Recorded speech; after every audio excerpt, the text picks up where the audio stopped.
All right, good morning, everyone. The Wednesday, May 6th meeting of the Board of Commissioners is hereby reconvened. If you will, please join me in a few moments of silence.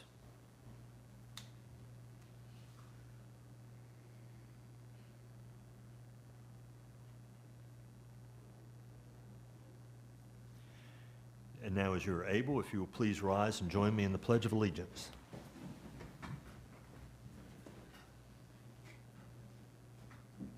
I pledge allegiance to the flag of the United States of America and to the republic for which it stands, one nation, under God, indivisible, with liberty and justice for all.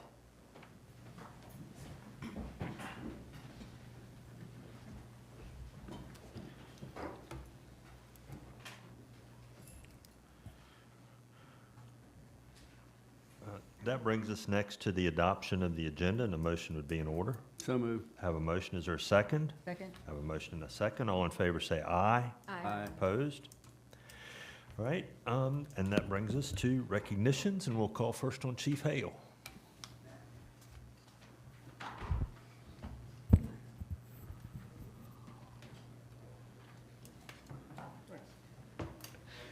Good morning, Mr. Mayor and Commissioners. I'm here before you today to recognize Senior Police Officer Matt Huntingford on his 15 years of service with the town of Nags. Matt joined our agency after his service with the Dare County Sheriff's Office and service in the United States Coast Guard. He's assigned as a K-9 handler in 2012 and has just recently completed another handler session with his new partner, Onyx. I will say Matt is the driving force behind the K-9 programs throughout Dare County. It is pleasing for me that others seek him out when they have questions or issues within their K-9 teams and rely on him for his wealth of knowledge. Matt is a true professional and is always willing to help his fellow officer in any way he can. He seeks out training opportunities within the K-9 world and has built great relationships throughout North Carolina and Virginia to bring first-class training here to Nags Head over the past few years. In his off time, Matt enjoys fishing, being on the boat in general, with his wife and kids, and maybe not so much, but hauling his daughters around for travel softball and volleyball. I do have a little fun fact for you. We've had some officers in the past that have been a little bit somewhat famous through Barstool Sports, but here we truly have our own celebrity. Matt was a baseball player, played at Florida International, and was drafted by the San Francisco Giants and played 2 years in their minor league before joining the United States Coast Guard. So Matt is truly our celebrity, and I believe he has an old baseball card from the past as well. So Matt, congratulations on your 15 years, and we look forward to many more. Thank you. Thank you.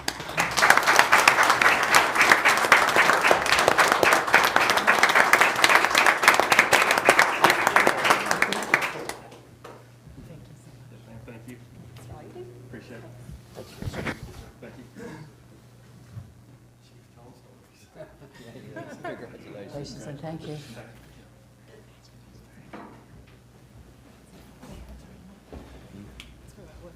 Oh, well, that's right.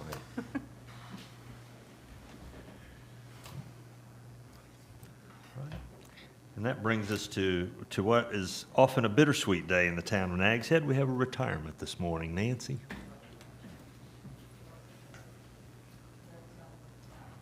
Good morning, Mr. Mayor and Commissioners, and welcome, Melanie. We are here today to recognize and congratulate Buddy Beecham on his retirement from the town of Nags Head.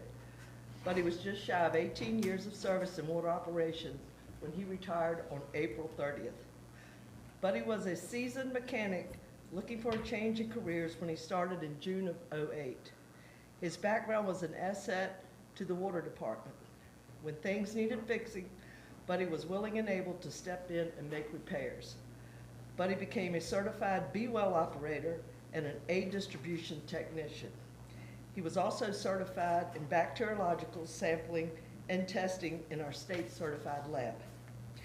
Buddy took pride in his work, whether it was completing lab tests and paperwork, calibrating equipment, or painting fire hydrants. Buddy took the time to make sure it was done right.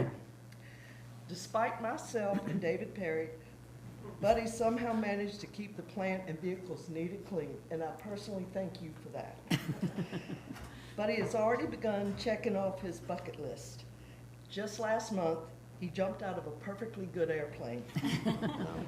We wish you all the best in your future adventures, and thank you for all you did for water operations in the town of Nags Head.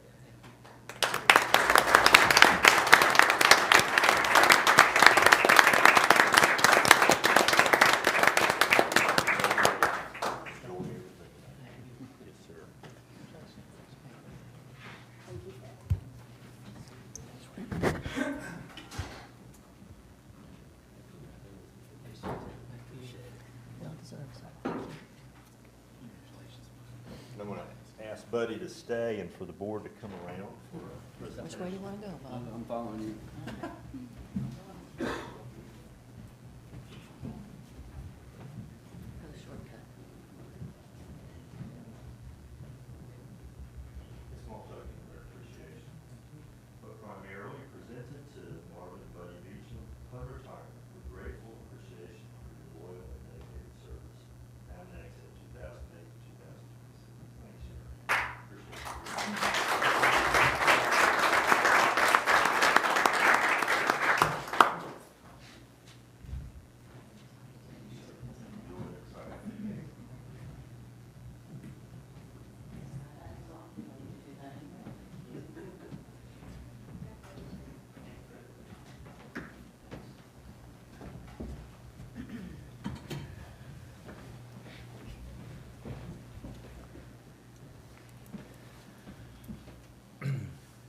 Next on our agenda is a proclamation for National Police Week. And Chief Hale, if you will, are you going to speak to this morning? I will read the proclamation, but I didn't know if you wanted to say a little bit. Yes, sir. I truly do, and thank you for this opportunity. This Police Officers Memorial Week is very, hits us within our heart. We lost one of our own back in 2009. Officers here today, there are still some that work with Earl, some that have only heard the stories of Earl. And there are many stories to go around with Earl because he truly loved being a cop. He truly believed in the do unto others as you would have them do unto yourself. He was fun to be around. He was quiet on some days, and then other days he would just be out there and couldn't stop laughing. But he was truly a good friend. He was a great police officer, a great mentor in law enforcement for those that he had the opportunity to train. And I tell you, each year we send officers to DC for the National Memorial and to North Carolina for the State Memorial. Just a couple weeks ago in April, Detective Lipscomb and I went to Greensboro to be with Kim at the State Memorial. And it's fun to hang out with her and to reminisce on old times. And we cry a little bit, we laugh a little bit, but she made comments to others and family members that were there this year that had just lost loved ones in the line of duty. That it's 17 years this year. And she said this department of Nags Head has never left her alone. That means something to me. It speaks highly of our department because listening to her from stories of other agencies that after the first year, they hear nothing from them, it breaks my heart.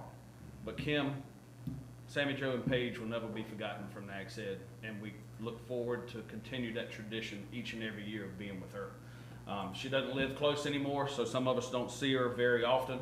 We communicate back and forth from text and phone calls, but we send her flowers every year to just let her know that we're there for her. So I appreciate your time and recognition of this. Thank you, Chief, and all of those in the department who continue to honor that memory.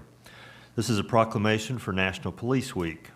Whereas the Congress and President of the United States have designated May 15th as National Peace Officers Memorial Day, and the week in which May 15th falls as National Police Week, and whereas the members of the Nags Head Police Department play an essential role in safeguarding the rights and freedoms of the residents and visitors of the town of Nags Head, and whereas it is important that all citizens know and understand the duties, responsibilities, hazards, and sacrifices of their law enforcement agency. and that members of our law enforcement agency recognize their duty to serve the people by safeguarding life and property, by protecting them against violence and disorder, and by protecting the innocent against deception and the weak against oppression. And whereas the men and women of the Nags Head Police Department unceasingly provide a vital public service, and whereas each of us should take the time to reflect on the ultimate sacrifice Sergeant Earl Murray Jr. made for the town of Nags Head on May 15, 2009, and the rest of the officers who have done so nationwide. And let each of us keep their family, friends, and fellow officers in our thoughts and prayers. Now therefore, the Nags Head Board of Commissioners calls upon all citizens of the town of Nags Head and upon all patriotic, civic, and educational organizations to observe the week of May 10 through 16, 2026, as National Police Week, with appropriate ceremonies and observances in which all of our people may join in commemorating law enforcement officers, past and present, who by their faithful and loyal dedication to their responsibilities have rendered a dedicated service to their community, and in so doing have established for themselves an enviable and enduring reputation for preserving the rights and security of all citizens. Therefore, we do hereby proclaim the week of May 10 through 16, 2026, as National Police Week, and call upon all citizens of Nags Head to observe the 15th day of May, 2026, as National Peace Officers Memorial Day, in honor of those law enforcement officers who, through their courageous deeds, have made the ultimate sacrifice to their community or have become disabled in the performance of duty. And let us recognize and pay respect to the survivors of our fallen heroes, this being the 6th day of May, 2026. Having heard the proclamation, a motion to adopt would be in order. So moved. I have a motion. Is there a second? Second. I have a motion and a second. All in favor signify by saying aye. Aye. Aye. Opposed? Great. Thank you. Thank you, Chief. And that brings us next. Nancy's coming back up for a proclamation for National Public Works Week. Good morning. Public Works Week is May 17th through the 23rd.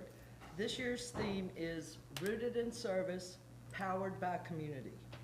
The Town of Nags Head's Public Works team makes service to our community a top priority, and in turn, our community empowers us to do our best. In Public Works, some services are visible, like maintenance of town buildings, grounds, public accesses, and trash/bulk collection, while others are hidden, like Public Works admin, equipment/vehicle upkeep, water production, and water distribution and stormwater maintenance. To celebrate Public Works Week, we are planning an open house on Tuesday, May the 19th from 1 p.m. to 2:30 at Fleet Maintenance. We would like to invite you and the public to tour our facilities and enjoy some light refreshments.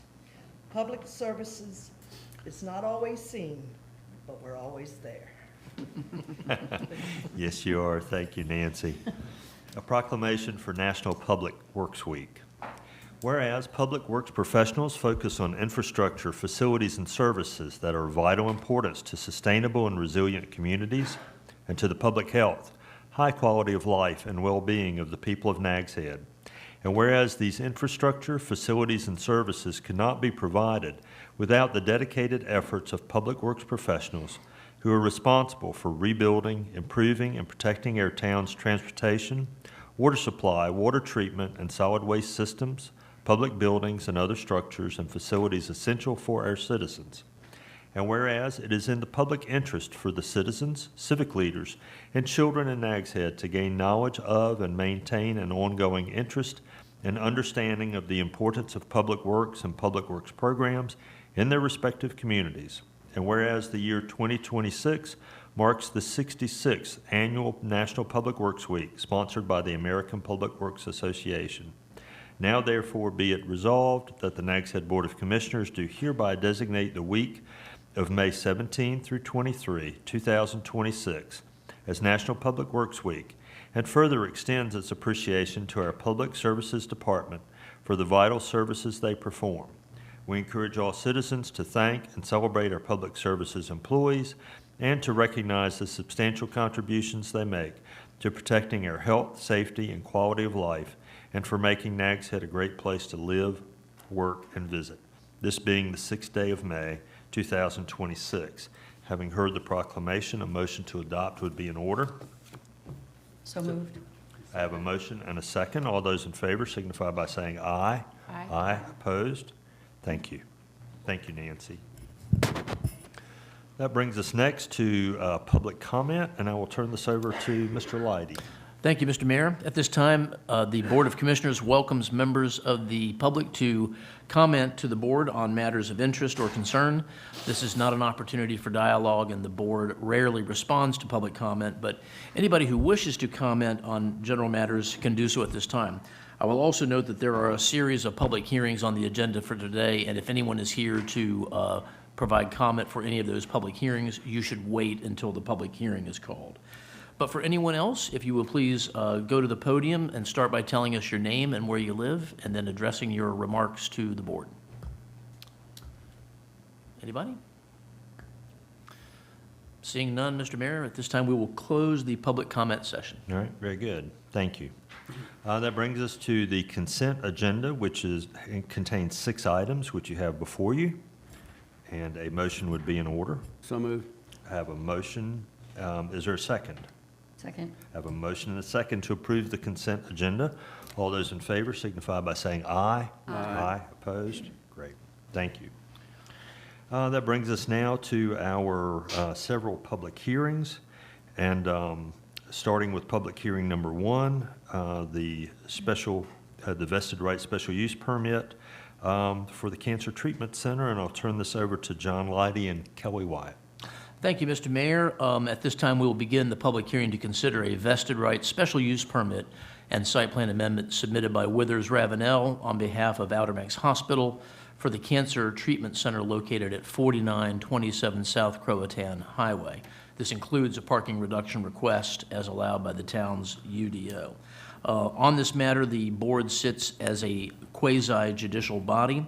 And as a result, there are certain special rules and procedures that must be followed, and I'll go over those right now. When the board is considering an application for a special use permit, a site plan amendment, or a vested rights application, the Board of Commissioners sits as a quasi-judicial body.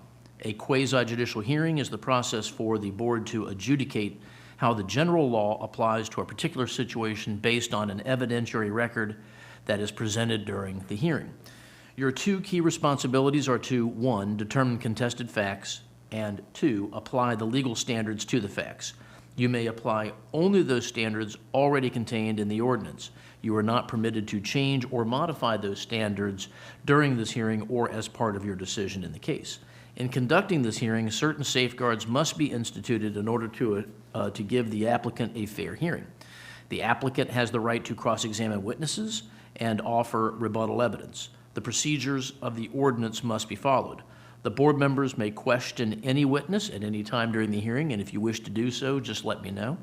Questions from the floor will not be permitted except by cross-examination from any of the sworn witnesses who are recognized to speak.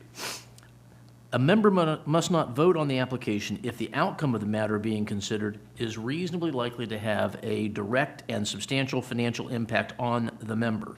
If such a direct and substantial financial conflict exists, the member should disclose it and ask to be excused from consideration of the matter. Also, if any of the members present have had any contact with anyone prior to this hearing in which the particulars of the application were discussed, or if you have received letters, email messages, phone calls, or contact from anyone concerning this matter prior to the hearing, you must disclose those communications. You must base your decision on this application entirely on the facts presented during this hearing and disregard the particulars discussed with the applicant or other parties. A member must base his or her decision on the evidence presented during the hearing. Any member who has developed a predetermined opinion or bias on the outcome of this application before the hearing must not participate in the decision on the application. Your decision must be based on competent, substantial, and material evidence properly entered into the record of this hearing. Crucial facts used to determine the outcome of the hearing must be based on sworn statements made by witnesses during the hearing.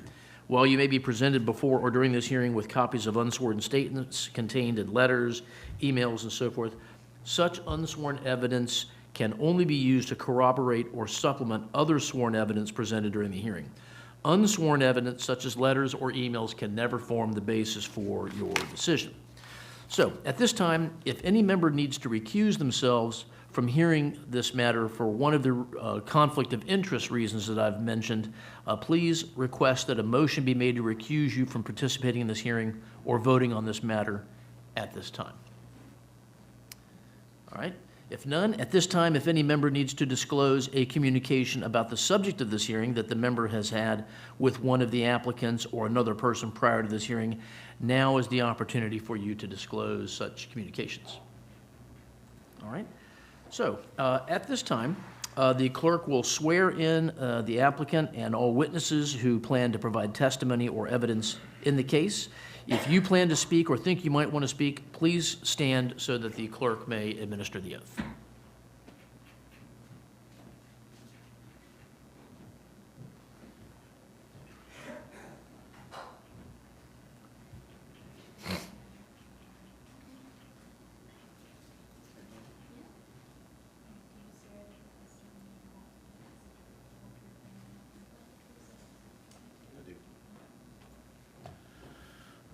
All right, thank you, Madam Clerk. At this time, we'll begin the evidentiary presentation with the staff's analysis presented by Planning Director Kelly Wyatt. Thank you. Good morning, Mayor and Commissioners. I'll start out by putting the site plan that we're going to be talking about up on the projector so we can look at it as we discuss the request. This item is a request submitted by Withers Ravenel on behalf of Outer Banks Hospital for a vested right special use permit site plan amendment associated with the Cancer Treatment Center located at 4927 South Croatan Highway. The request includes a parking reduction of 3 parking spaces associated with a relatively minor expansion of the HVAC mechanical equipment area and relocation of the stormwater basin. The purpose for the HVAC expansion is to accommodate upgraded building systems necessary to maintain appropriate environmental conditions within the Cancer Treatment Center, particularly treatment compounding and related medical operations. The property is located within the SPDC Village Hotel District and is already developed with an existing medical center and cancer treatment center. I would like to note that this request does not involve any expansion of patient treatment services, patient treatment areas, changes to the approved use, increase in patient capacity, or changes in the operational characteristics of the facility in any way. The request is really centered around the mechanical equipment expansion and the associated parking adjustment necessary to accommodate those improvements. If you want to look at the site plan, here's the primary building, and really what we're talking about is work occurring here, where I have the cursor. To bring this up on GIS, just so you can familiarize yourself with it, it's going to be right in here. You can see the existing HVAC equipment here. You can see some stormwater measures here, and then you have your parking. Essentially, all of this will shift east. So additional mechanical equipment will be placed where the stormwater basin is now. The stormwater basin will now go into this area. It's easier to visualize on an aerial than maybe it is here, but as you can see, there's where that encroachment is going to occur. As part of the original approval process back in 2020, this Board of Commissioners previously approved a modified parking arrangement for the Cancer Center based upon their unique operational characteristics. Because outpatient infusion centers are not specifically identified within the town's parking schedule, the applicant originally worked with the town to develop a parking approach that more accurately reflected the actual operational demand of the facility, rather than applying the traditional medical office parking ratio, which would have drastically overparked this development. The property currently contains 57 parking spaces. The proposed HVAC expansion would require removal of 3 of those spaces. Staff has spent a considerable amount of time reviewing the parking analysis, which was required by the board back in 2020, and has been included as an attachment within your package. One of the more important considerations here is the operational nature of the cancer treatment center itself. The infusion center contains 10 treatment bays, and due to the nature of infusion therapy, only 1 patient can occupy that bay at any time. Using parking methodology more comparable to a dialysis-style medical facility, essentially 1 space per treatment bay, plus the employee demand, the estimated parking demand for the infusion component is approximately 25 parking spaces. When combined with the radiation therapy building demand, the overall estimated operational parking need for the site is approximately 47 parking spaces. Even after the requested reduction, the site will still provide 54 parking spaces, exceeding the estimated demand by approximately 7 parking spaces. In addition to the parking methodology itself, the original approval also required the applicant perform post-opening parking utilization studies to verify the reduced parking arrangement was adequate. Those studies were completed at 6 months and at 1 year following the opening of the cancer treatment facility. They found that the peak parking utilization reached approximately 32 occupied spaces, or roughly 56% of the available parking supply. Based on those observed conditions, staff is comfortable that the requested reduction from 57 spaces to 54 spaces will continue to provide adequate parking without creating any overflow issues or concerns, traffic congestion, or impact to adjacent properties. Outside of the parking request, the remainder of the site remains compliant with all applicable standards. The existing buffering and landscaping will remain in place and continue to function as intended. A limited number of interior parking lot plantings will be removed. They've already identified where those can be placed, so our numbers won't change when it comes to interior parking. With that being said, staff finds that the request is consistent with the land use policy and the requirements of the town code and those conditions listed in granting a parking reduction. Those are in sections 10.15, 0.2.1, and 10.15, 0.2.6. The planning board, when they reviewed this, unanimously recommended approval of the vested right special use site plan amendment as presented, and staff would recommend approval as well. I'm happy to answer any questions that you may have. And we do have representative from the hospital here, as well as Michael Strader with Withers Ravenel, should you have questions for him. All right, first of all, does the applicant have any questions for Ms. Wyatt? If not, does the board have any questions for Kelly? All right, anything else, Kelly? That's it. All right, thank you very much. All right, at this time, the applicant may present evidence in support of this application. No further evidence available for questions. Just a general discussion about why we're doing this. Essentially, the original... Could you give us your name, please? My name is James Luchins. I'm with ECU Health. Thank you. Essentially, the original HVAC system was under-designed. And we have major humidity problems in the compounding rooms. They require a very low temperature. They work at about 62 degrees. And as a result, the humidity problems during the peak summer months, it was literally raining in one of these rooms last year. So we're trying to fix that. We're actually doing a temporary unit to help with the situation until this can be installed. So it is very much needed. All right. I'm sorry, if you'll hang on just one second. Does the board have any questions for Mr. Luchins? All right, thank you, sir. Okay, thank you. Anything further for the applicant? All right, and there was no one else sworn in, so does the board wish to receive any further evidence before you begin your deliberations on this application? All right, if not, we will conclude the evidentiary presentation of this matter at this time, and the board may begin its deliberations.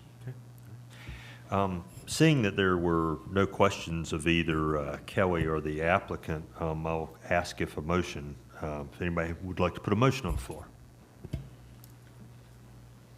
I'll make a motion to approve what is presented to us. Okay, thank you. Is there a second? Second. All right, we have a motion and a second. Now, any further discussion, questions, comments? I don't have anything else. One thing I would want to add, just to remind everyone on this applicant, I remember when this first went through planning board and stuff, one unique thing about this business, and we are site specific with this, is this business is very scheduled. They don't have walk-ins. It's not something that people can show up and say, I need service today. It's a very, very scheduled business with their patients.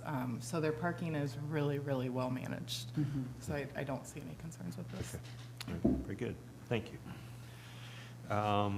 Hearing no further discussion and having a motion on the floor, all those in favor signify by saying aye. Aye. Aye. Opposed? All right, great. Thank you very much.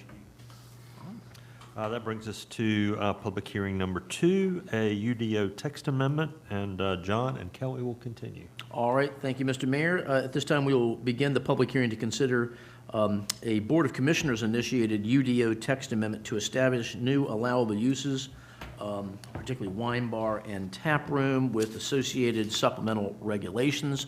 On this matter, the board sits as a legislative body, and therefore sworn testimony is not necessary. But we'll begin with the presentation of the staff's analysis, again presented by Planning Director Kelly Wyatt. Thank you. I'll go ahead and pull the ordinance up, and I'll try to track with it as best I can while I move through the staff report. As noted, this is a Board of Commissioners initiated text amendment to establish 2 new use categories within the Unified Development Ordinance. That is wine bar and tap room, along with the associated supplemental regulations. The purpose of this amendment is to create clearer regulatory framework for lower intensity beer and wine establishments while maintaining the town's longstanding prohibition on standalone bars and nightclub type uses. Currently, the ordinance does not clearly distinguish between a lower intensity beer or wine focused establishment and a traditional bar type use, so this amendment attempts to create that distinction through operational limitations and supplemental standards. The Planning Board reviewed this amendment at their April 21st meeting and unanimously recommended approval. During that review, the Planning Board did request several revisions intended to simplify the language and improve clarity for enforceability. Those revisions included simplifying the definitions, which we have up on the screen. You can see what was proposed, and then the modifications that the Planning Board had requested. Those are highlighted in yellow highlighter and strike through with red, so you can see what was recommended for the definitions that we have for bar, tavern, or drinking establishment, wine bar, and tap room. Hopefully, those interested have had a chance to look at this. I won't read them all verbatim. They also simplified the entertainment standards. That's down in the supplemental standards, as well as clarifying outdoor service provisions and establishing a parking standard consistent with restaurants and microbreweries. The proposed ordinance establishes several operational standards intended to ensure that these uses remain lower in intensity and do not evolve into a bar or nightclub type establishment. And those regulations are going to be included in section 7.31A, and have pulled that up on the screen. Again, I won't read through each individually, but The highlight is that within these standards, a wine bar or tap room would be prohibited from selling distilled spirits. It would be required to have seated patron service. It would be required to have a closing time of 11 p.m. Indoor entertainment is all that would be permitted. No outdoor entertainment would be allowed, and the types of entertainment allowed inside, I will say that when it went to the planning board, there was a lot of language in there about characteristics, and the planning board just decided, let's move away from that and just say it has to meet the noise ordinance, period. So you'll see in the revisions, that's how that's going to look. Scroll down to that, actually. Here we go. Indoor entertainment is permitted provided it complies with the noise ordinance, and getting away from all the other language and keeping it simple. Also, the planning board had asked that there be clarification to require that all ordering of beer, wine, etc., all sales, dispensing of beverages should occur within the enclosed indoor portion of the establishment, that there should be no outdoor bar service per se. So you could go in, purchase your beverage, and then there could be a seating area outside for you to enjoy it, but there wouldn't actually be a bar outside. From a land use standpoint, staff's focus was less on the specific type of alcohol being served and more about the operational characteristics that tend to create compatibility concerns, such as hours of operation, entertainment, outdoor activity, and just the overall intensity of the use. This ordinance attempts to address those issues directly through operational limitations and supplemental standards. The proposed uses would be permitted within the same commercial zoning designations where we allow microbreweries currently. So that's going to be in the C1, C2, C4, and C5. And you can see what that ordinance draft would look like. I will say microbreweries are a much more intensive use than tap room or wine bar. So you'll see that microbreweries are a special use with supplemental regulations. What we've proposed is for tap room and wine bar to be a permitted use with supplemental regulations. The parking spaces, like we had said before, those are going to mirror the standards that we have for restaurants and microbreweries with 1 parking space per 55 square feet of customer service area, so that would be consistent.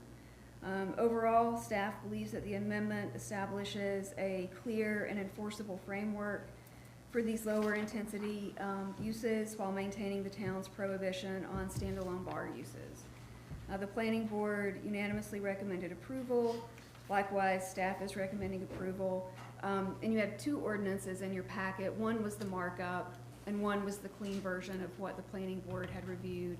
But it's Ordinance A, that the ordinance with the markups, that the planning board and planning staff are recommending adoption of today. And I'm happy to answer any questions you have. I think this took several hours at the planning board level because we went line by line. Wouldn't do that to y'all this morning. But if you have questions, I'm happy to answer them. All right, are there any questions for Ms. Wyatt? I do have a question. I appreciate all the work the planning board put on this. I watched that meeting several times. It just came to me when we've been talking about the outdoor area, what would limit, if there was no parking requirements, like we've been talking about with the bill that I think we're going to talk about later, and they were allowed to do an outdoor area, but they're not allowed to serve, would they be allowed to, if they're self-policing their parking, would they be allowed to just knock out 5 spaces and make a huge deck if there wasn't a parking requirement? I know we have parking requirements right now, but if we get into a situation where we aren't going to, because this wasn't a situation that we were concerned about 2 weeks ago. Right. So, if I'm understanding your question. I'm mashing it up, I know.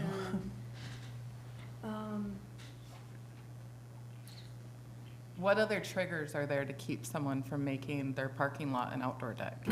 Well, for these two uses, tap room and wine bar, this 7.31A.6.4, total customer service area and patron area shall not exceed 500 square feet or 25% of the indoor customer service area, Okay. whichever is less. Okay.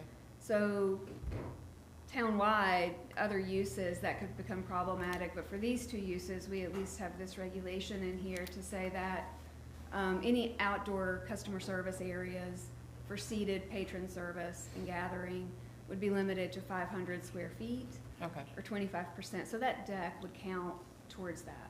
so it does keep it, okay, thank you. Other questions? Mayor? No, I was just going to clarify. So that question's with respect to potential legislation about the elimination of parking standards.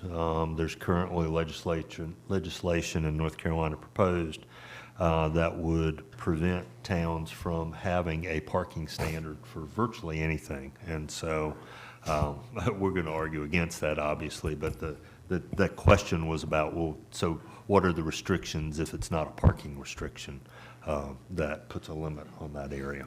So just clarify that.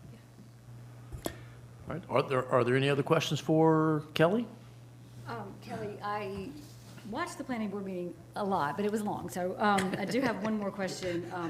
What was their thinking about no outdoor service? Is that just so that it doesn't just spill over? Like, can you explain what the planning board was thinking about that? Sure. I think it was just to have understanding that some of the concern is that the more outdoor activities, whether it's outdoor service, things of that nature, the more likely you are to have some of the noise complaints, noise concerns, spillover of activities happening out there. So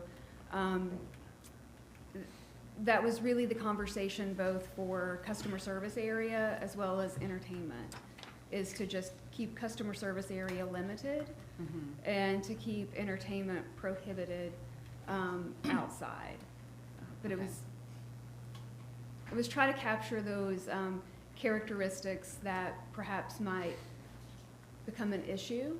And I think one thing that I didn't mention in here, and it might have been in your staff report, is we've all tried to be very cautious with this because of legislation, Senate Bill 382, the down zoning. Essentially, whatever we put out there now, considered, upzoning, allowing a new use, if we if we realized after a year we wanted to do something different or rein it back in that wasn't appropriate, we would be unable to do that. Yes. So the thought was maybe be a little bit more restrictive at first. If we can lighten it down the road, great. But knowing that we may not be able to reel it back in. Okay, so taking some baby steps towards Baby this. And- steps. Yeah, okay. Yes. All right, any other questions? All right, anything else, Kelly? No, sir. All right, thank you, ma'am. Does anybody else wish to comment on this proposed UDO amendment?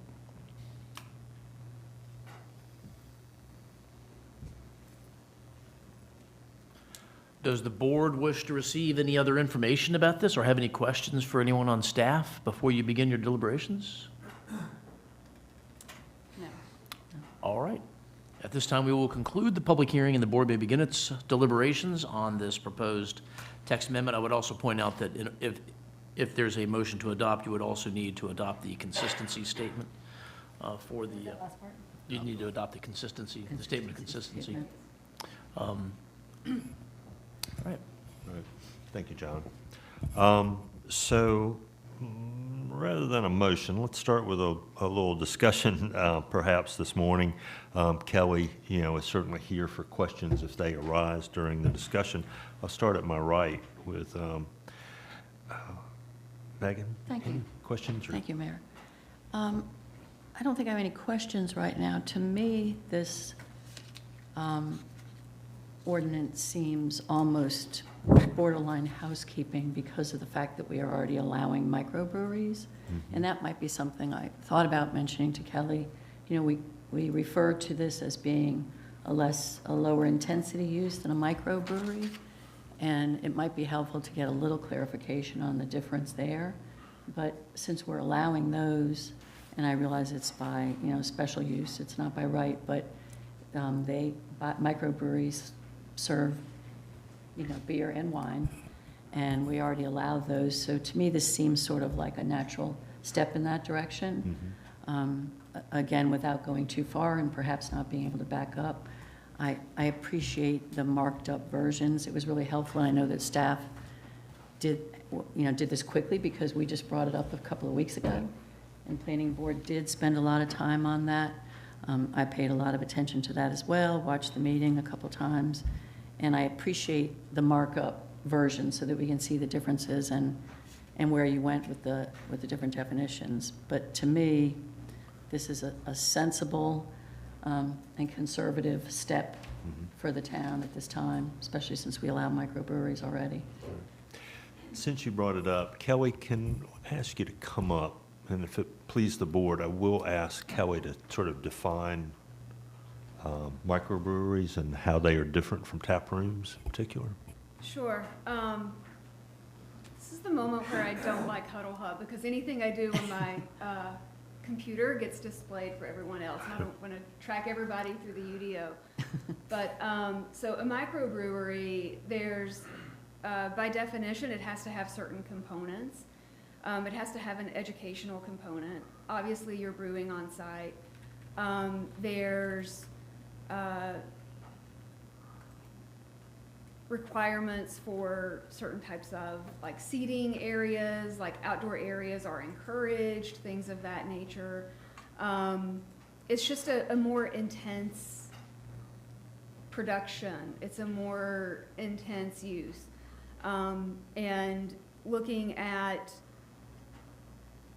and a good example is microbreweries are considered a high intensity use because you're likely going to have outdoor area, you're going to have display, you're going to have outdoor seating, you're going to have things of that nature. So because of that, we discussed, okay, we're going to need that transitional protective yard buffer, that larger buffer, because you are going to have outdoor elements that might create issues or concerns.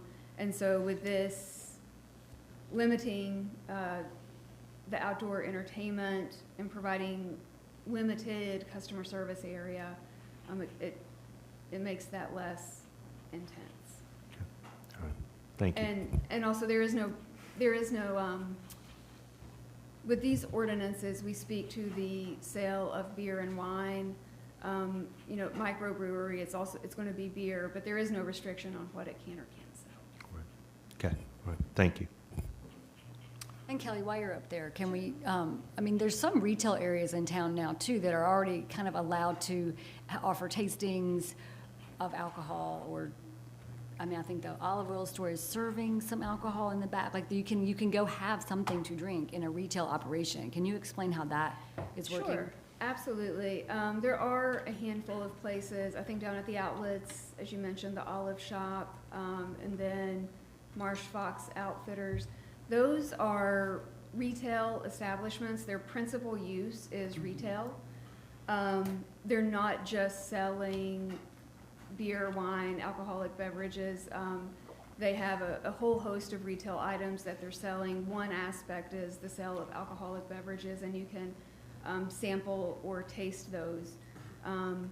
But the area for that is just a very minor part of their floor plan. It is by no means their principal use or their principal sale. Right. Okay. Thank you. Thank you, Mr. Sanders. I don't really have anything to add to what Commissioner Vaughn said because I really agree with her, and, you know, I appreciate the work that you guys have done and put these safeguards in place because of the downzoning bill. I mean, I think this has been looked at pretty extensively, and I don't have anything to add, really. Thank you. Commissioner Lambert? I echo what Commissioner Vaughn has said. Really, I agree, this is somewhat of housekeeping, and it all goes back to microbreweries for me. When I asked our town manager why we allowed microbreweries, when I first realized we didn't allow tap rooms or whatnot, he explained the reason for that, and it's to help promote craftsmanship in our town and stuff, but there really aren't, to our knowledge, if we allow it, there can't be a bunch of negative side effects. There aren't a bunch of dangers that come with it, or we wouldn't allow it to allow craftsmanship. We simply wouldn't allow it. So seeing that we do allow it, I can't understand why we don't allow someone to serve beer and wine the same way we would allow a microbrewery to do. So I echo the same things Commissioner Vaughn has said. I feel like it's kind of housekeeping and cleaning up what should be allowed because we already do allow it. All right. Thank you. Commissioner Harrison? Yes, I agree with everything that you guys have said. Okay. I think that the planning board talked about allowing the use of all distilled spirits, maybe. Am I wrong on that? They thought that having full bars was not a problem for some of them. In this discussion, did that come up? Yeah, so I believe that some of the planning board members felt like with proper regulation, talking about no late night hours, you know, like not that nightclub atmosphere, you know, providing enough supplemental standards to mitigate the characteristics that we do not want, that distilled spirits would be acceptable. But I think they also recognized in review of this ordinance that beer and wine was that baby step towards that without allowing distilled spirits at this time. I think we had one planning board member ask, you know, if this goes well, if this is adopted and we do see this, is there a chance for somebody to come back in the future and request an amendment? And my answer was yes, there absolutely is. So. Yes, okay. Yeah. Yes, okay. So I agree with that. Like, let's start with this and see where it goes. I know if there is the desire from the town, and we can hear from many more people in the town, that allowing full bars within the neighborhood bar kind of characteristic in Nags Head is desirable for our town, then yes, we go there eventually. But for now, I'm comfortable with doing beer and wine bars. I like the parameters we have around them, so they just feel like the character of Nags Head. They feel more like a neighborhood gathering place, like a third space rather than a nightclub. And so I think this is a good ordinance. Thank you for your work on it. Thank you. Yeah. Thank you, Kelly. All right. Perhaps now would be the time to ask if there's a motion. I'll make a motion to approve it. Okay. All right. Second. Thank you. I have a motion and a second. Is there any further discussion?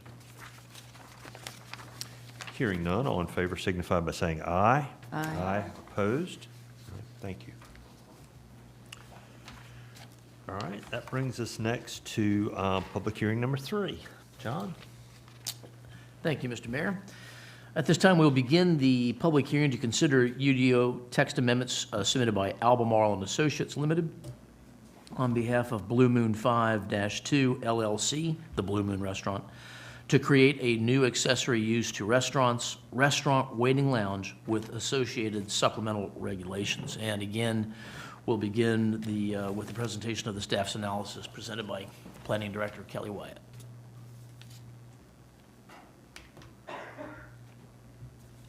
Thank you. Same as before, I'll put up the ordinance and try to track with it as we talk about it.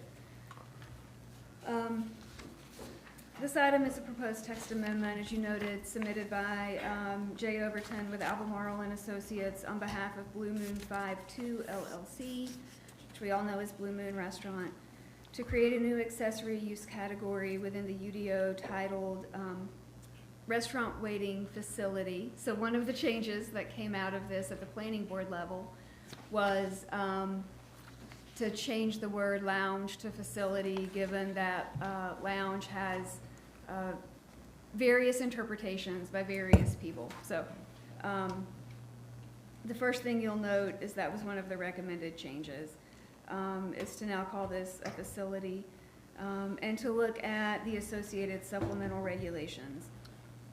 While the request was prompted by operational circumstances associated with Blue Moon Beach Grill, the request before the board this morning is legislative, as you've mentioned, and so it is not site-specific.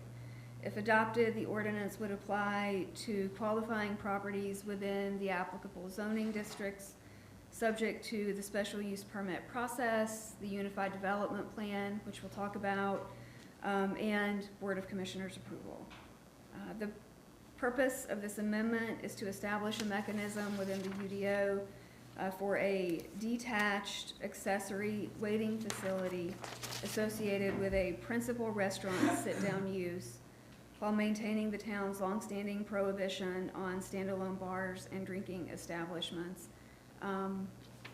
And pulled up on the screen is the definitions. First off is we have the proposed definition for restaurant waiting lounge.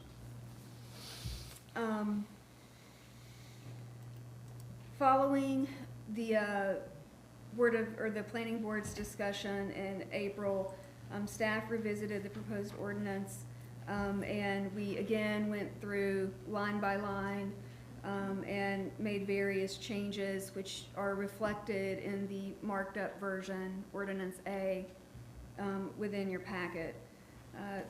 This review focused primarily on clarifying the accessory nature of the use, limiting operational intensity, improving consistency with the town's existing ordinance framework, and addressing concerns raised by the board regarding bar-type uses and independent operation. The planning board spent a considerable amount of time reviewing the definitions, the operational standards, hours of operation, signage, entertainment provisions, and the overall structure of the ordinance to ensure the language was clear and enforceable. One of the revisions, as I noted previously, was replacing the term lounge with facility. The planning board felt the term facility more clearly conveyed an enclosed accessory structure and reduced some of the broader interpretations with the associated with the word lounge. Other revisions included aligning definitions with the related wine bar and tap room ordinance so that we had consistency across the board within the UDO, clarifying the hours of operation, simplifying entertainment provisions, limiting signage to wall signage only, and removing provisions that the planning board felt were maybe redundant based on the accessory nature of the ordinance itself. So looking at these definitions, bar, tavern, drinking establishment, we just made this consistent with what we originally had for wine bar and tap room. So got rid of a lot of verbiage there. As far as where these would be allowed, they would be allowed via the special use permit with supplemental regulations in the CR, C1, C2, C4, C5. And these are all areas where restaurant sit-down is already allowed. And then here's where really the majority of all the discussion occurred, which was for the supplemental regulations. These include requiring approval if you were to consider this through a special use permit and a unified development plan, requiring common ownership and operational control, limiting operation to the same hours of the restaurant. So This restaurant waiting facility could not be open if the principal restaurant is not open as well. Requiring closure by 11 p.m. or when the restaurant closes, whichever comes first. This acknowledges that this restaurant waiting lounge, if everybody's closing at 11, the restaurant waiting lounge might need to close at 10. It cannot stay open beyond 11, but it can certainly close earlier if need be. Limiting the facility to patrons of the associated restaurant only, and prohibiting freestanding signage. There was a lot of discussion around this. The planning board had asked, are there any accessory uses currently within the town that gets to have its own freestanding sign? And there isn't. By nature, it's a principal and an accessory. So keeping with that, should the board be inclined to adopt this, their recommendation was that there not be any freestanding signage associated with it, but that it could accommodate wall signage under the current sign regulations. And again, just a variety of conditions in here to ensure that the use remains accessory and subordinate to the principal restaurant use. The ordinance also limits the use to enclosed permanent structures and does not allow the use to function through temporary structures, tents, things of that nature, unenclosed gathering areas, or outdoor entertainment-oriented type spaces. The planning board also discussed entertainment provisions in detail. The revised ordinance removes some of the more subjective language that was previously proposed and instead simply requires compliance with the noise ordinance, the same as we talked about for tap room and wine bar. I'll try to get into the characteristics of something and just say that entertainment is allowed so long as it meets the noise ordinance. Similarly, the same thing with signage, keep it consistent with what we already have within the town when it comes to accessory structures. The ordinance also clarifies that the square footage of any restaurant waiting facility be included within the restaurant's total customer service area for parking calculations. And again, that's going to be the same thing that we've talked about, 1 parking space per 55 square feet of customer service area. Any increase in waiting area would proportionally increase the required parking. And that would all be taken into consideration on a site-by-site basis, as this is a special use. So if we were to adopt this use, the actual application of it on ground would come before you as a unified development plan in the special use permit process. And at that time, you could place conditions if you felt necessary. An additional point staff has tried to emphasize throughout the process is that because this is a special use permit and there is a requirement that it be part of a unified development plan, this is always going to come back before the board. Any scenario, I realize we're here because this was submitted by Blue Moon, but when you think about this more broadly, if this were to be adopted, they are going to come back before you with their special use request. Any other applicant would be before you as well, and you would have an opportunity to impose conditions that were fitting at that time, should you have any concerns. Trying to go through, make sure I've highlighted the areas where the planning board had the most discussion.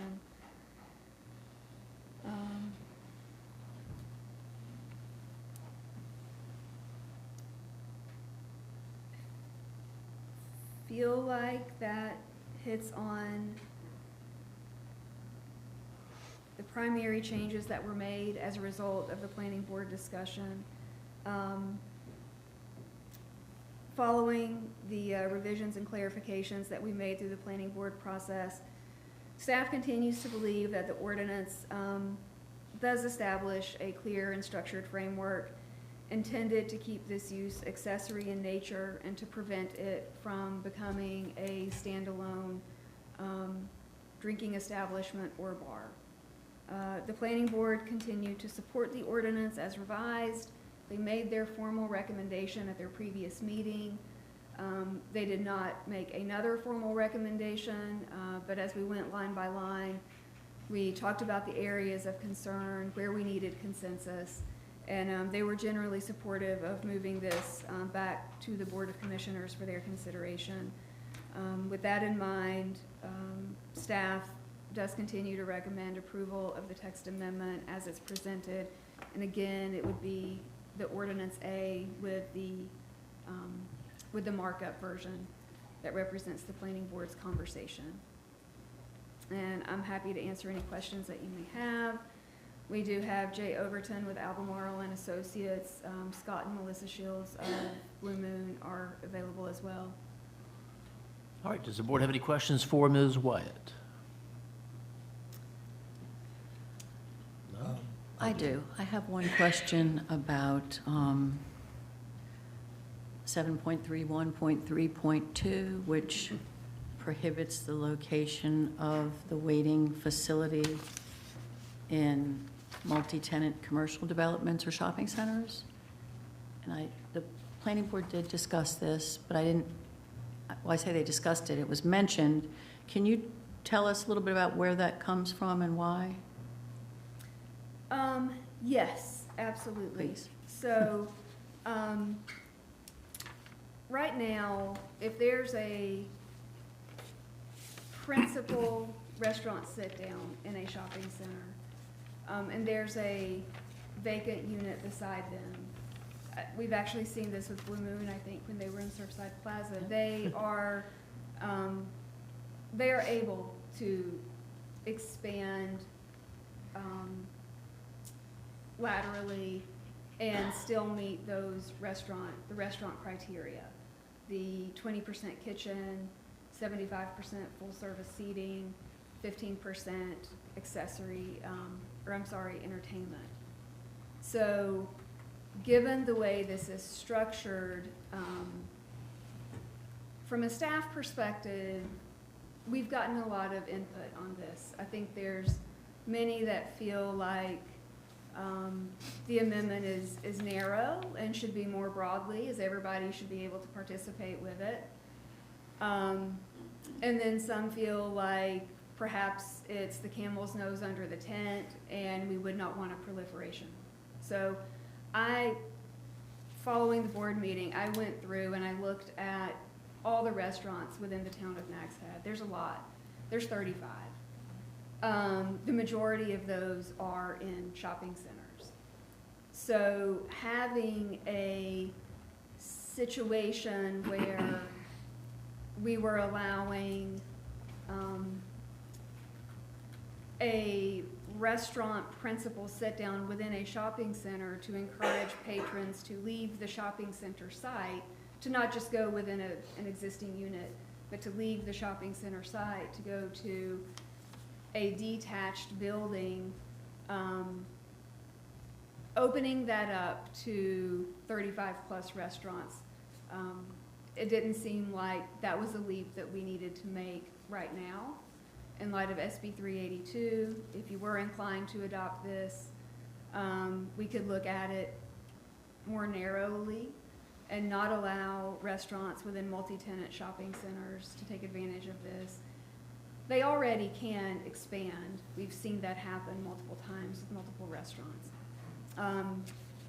But I'll be very straightforward. I've heard this is too narrow and I've heard this is too broad. I was trying to thread the needle. I understand. So. Thank you. Could you not have a waiting lounge in a contiguous unit of the shopping center? You could.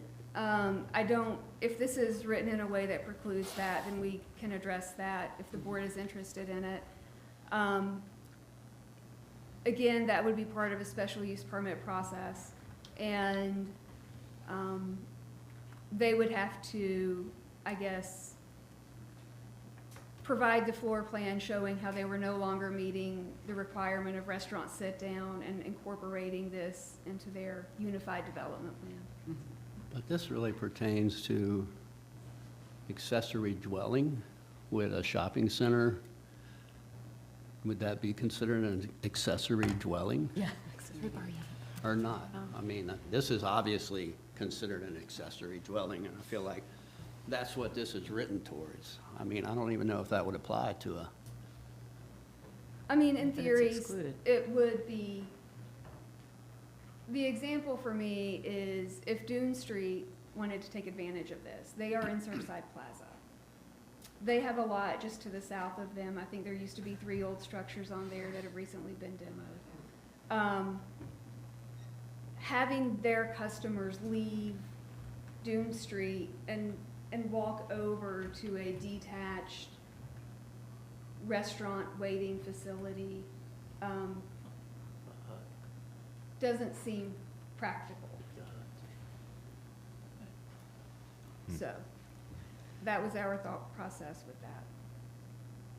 thank you. Just to be sure I understand, but the way it's written, it would be precluded to happen inside a shopping center. I agree with you on the other possibility, that you wouldn't want, you know, a separate structure and people leaving a shopping center, but am I misunderstanding that it reads that you couldn't do it in a, it just says you can't do it in a multi-tenant commercial development? Yeah, I think And I know what you're saying about the special use, but, that version, just- yeah. okay. We might need, if this board is inclined to move forward with it, I'm happy to work on some revised language. Again, when you have a restaurant inside a shopping center leasing the space beside them, they can do one of 2 things. They can do just as Blue Moon did when they were in Surfside Plaza and incorporate that into their principal restaurant use, still maintaining all the criteria. Their kitchen did not increase, I don't believe. It was to accommodate waiting. But to that, could they also designate this as a restaurant waiting facility if they wanted to? We can certainly revisit that. We can propose revised language. Would you want it to be contiguous? Or would you want it to be 4 units down? Yeah, those would be the things. I'm not Yeah. saying, you know, what I want. I'm just trying to make sure I understand the prohibition. But if I that think the way was, it reads, you're right. Well, Yeah. can I just say one Yeah, thing? sure. The definition of restaurant waiting facility says it's an indoor detached and fully enclosed permanent structure accessory. Yeah. So I think that's why. It was just keeping. That's what, consistent. I think that's what was written to say, okay, well, it's a separate building. And so when Kelly was explaining how this works, it really only means it's it wouldn't allow a separate detached building on the side of a multi-tenant shopping center. I think the way it's written. Is that That right? was my attempt, but I do see exactly But what that's- Commissioner Vaughn said. So, you know, it doesn't necessarily preclude you from getting the space next door in a unit. It doesn't, but that is, Okay. that Yeah, I is see how what that you're reads. saying. So you go back to the definition. Yeah, you go and- back to the definition, so I think that was the intent, I think. I the way understand. Kelly wrote it, so. Sorry, But I can just see trying to where it would be understand. confusing, because you've got to go back and forth between the Yeah. definition and that sentence, so. Gotcha. Kelly, go ahead, no, please. in the earlier, in one of the previous public hearings in the presentation and describing those facilities, you talked a lot about preventing those from becoming a standalone bar or nightclub, that there was a separate establishment and addressing compatibility concerns and intensity of use. Is it yours, and would it be fair to characterize it as the planning boards to say that this proposed ordinance is equally robust in those regards? It is certainly staff's, and I believe it was planning boards as well. Okay, all right. from a staff perspective, we do still recommend approval, and we do still feel like there are a lot of safeguards incorporated into this to ensure that if this were to be allowed, that it would function as part of a unified development plan collaboratively with the principal sit-down restaurant and not become its own independent use. Thank you. Commissioner. No questions. I think I got my answer. All right, any other questions for Ms. Wyatt? All right, anything else, Kelly? No, sir. Thank you very much. All right, at this time, Mr. Overton, or we'll let you go next.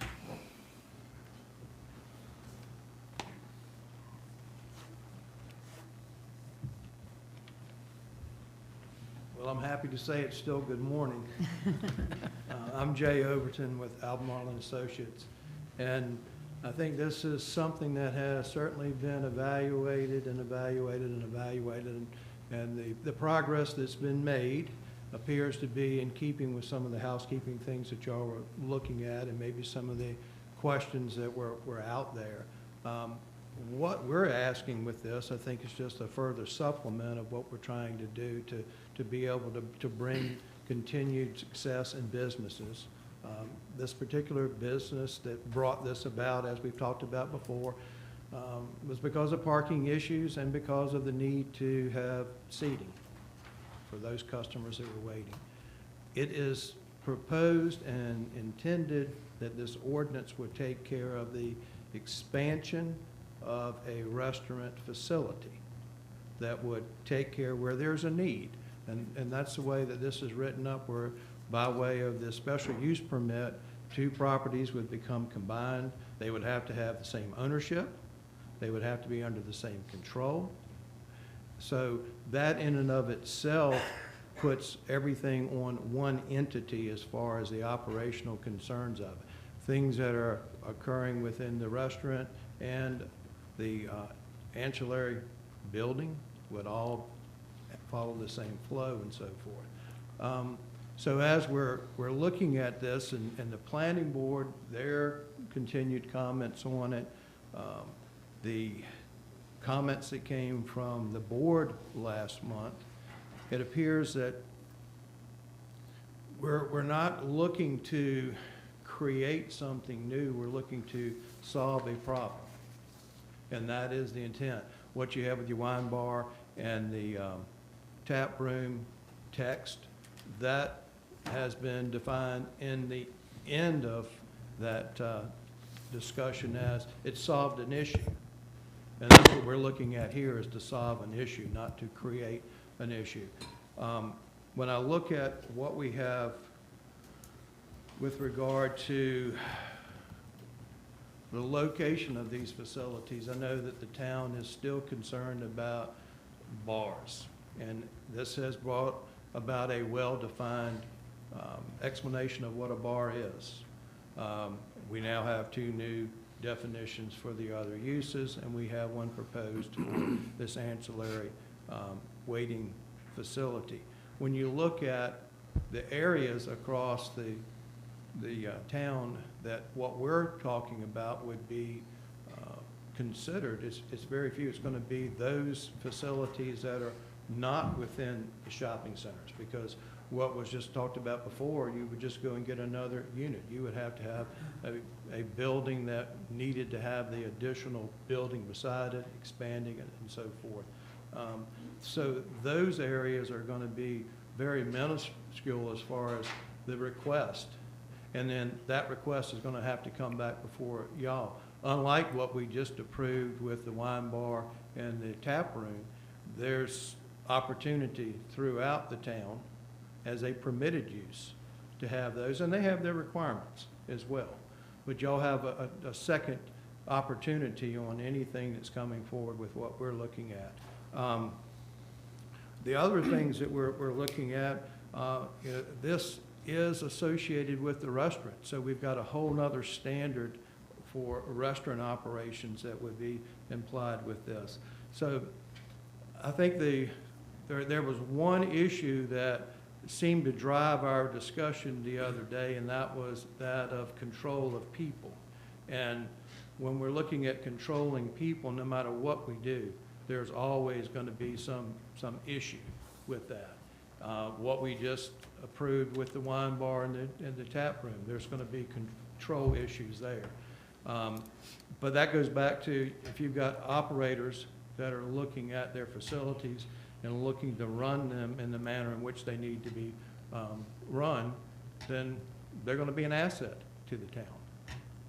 So I say all that, I'm trying to not get into the minutia of this. It seems like the discussion thus far this morning has been very general, and I'm just trying to keep my comments general at this point. So hopefully if there's any specific comments that I could address, I would welcome the opportunity to do that.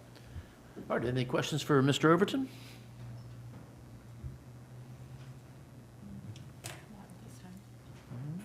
All right. Anything else, sir? No, that's it. Does anybody else wish to speak on or about this proposed text amendment? Does the board wish to receive any other information about this before you begin your deliberations? Or have any questions for staff or the applicants? If not, at this time we will conclude the public hearing and the board may begin its deliberations. Okay. All right. Thank you, John. I think I'm due to start on this side. Let's start with comments, perhaps, and discussion as opposed to a motion, although a motion is always in order. Okay. Commissioner Harrison? I just want to say that I have looked at this and looked at this from every angle I can possibly think of to look at this. I want to support the applicant who's applying for this, and I want to support the small businesses in Nags Head, but the more I look at this, there's just some things in this ordinance that I'm just not comfortable with. I said this last time as well, but there's just a few things in here that don't sit with me well. One being that I've heard this referred to me as the bar that's not a bar with people in town, and I just want to be more clear with what we're doing within the town. If I think that if the desire in our town is to have full bars, then let's have full bars. Let's just come out with it. Let's do it. I think we're making steps in that direction. I would like to hear from more townspeople that this is what we want. That is one of my concerns. Just another concern of mine with this is just looking at it town-wide. That is my job, to look at the whole town with this. I can see how this could work in many instances, and in this instance, for Blue Moon in particular, I can definitely see this working, but I can also look maybe farther down the road and see how this could be taken advantage of, or maybe this couldn't work in some situations. And that's just my job, to look at the whole town. And I just have to be comfortable with what I'm voting for the entire town. And town-wide, I feel like enforcement could be an issue. Not that our staff can't handle that, but that it's just not what our staff's jobs are, to enforce such minutia about how businesses or waiting lounges are being operated. So I think I'm kind of reiterating my concerns from last time, but while I have looked at this in a lot of different ways and tried to make it work in my mind, I think I'm still in the same place as I was before. I have hesitations about this ordinance.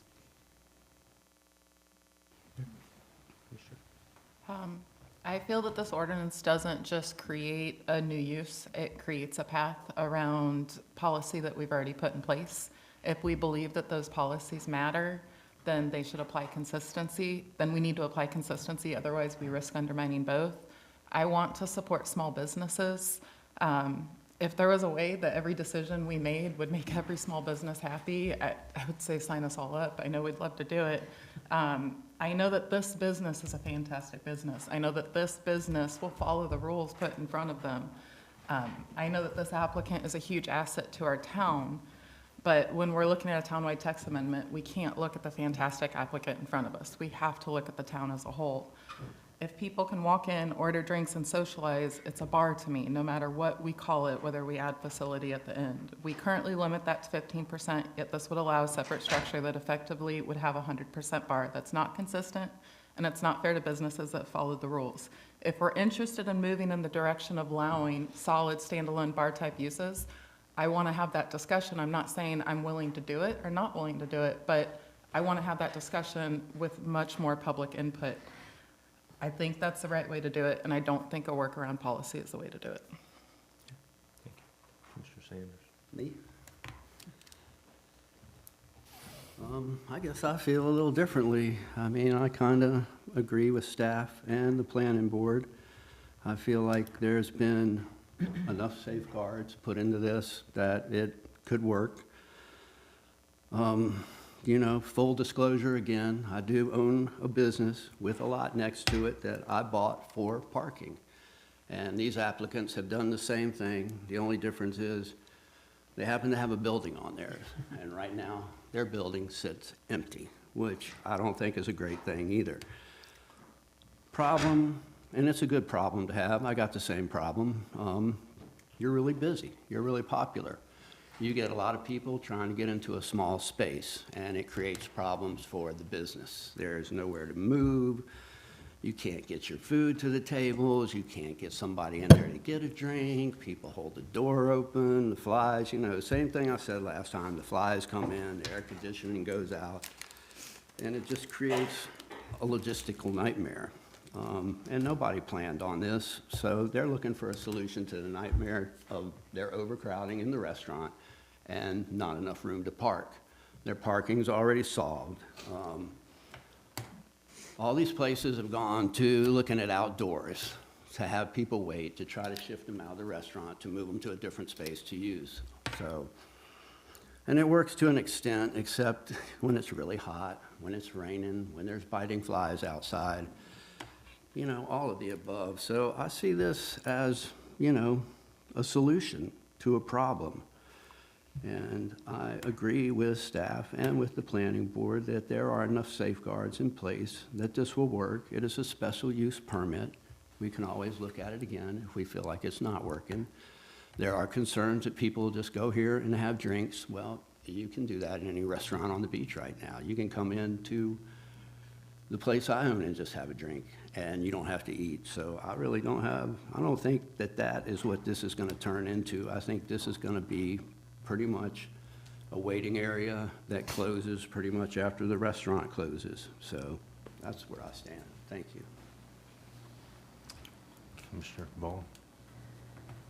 So I haven't changed much since our last meeting, except for I have spent a great deal of time thinking about this, watching the planning board meetings, and listening today, of course.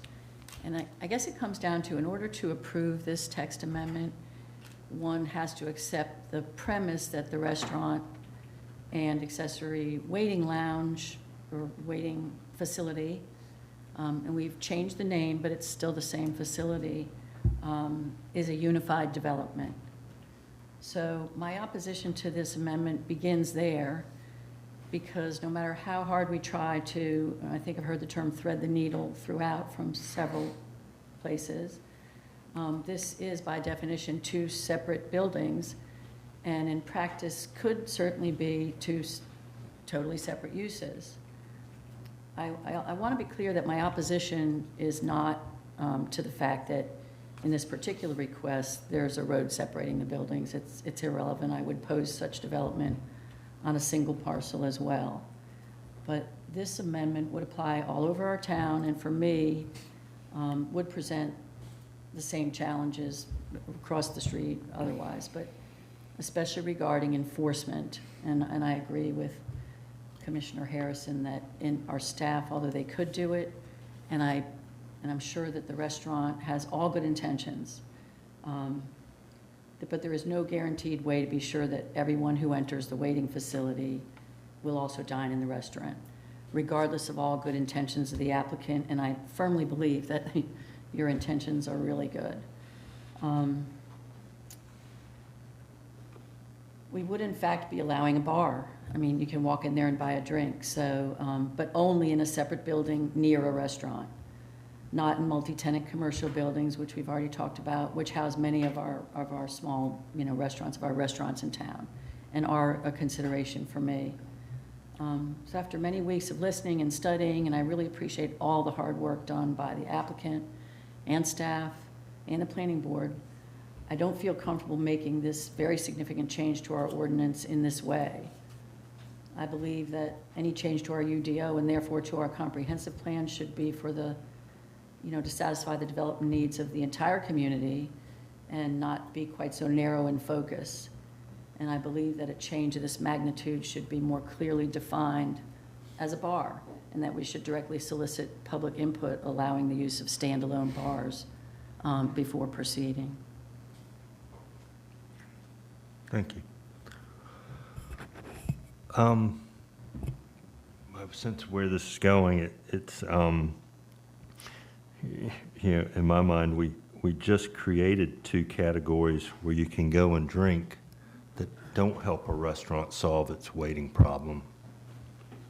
And we're not going to allow almost an identical facility that would help a restaurant solve its waiting problem with, sort of the same controls in place.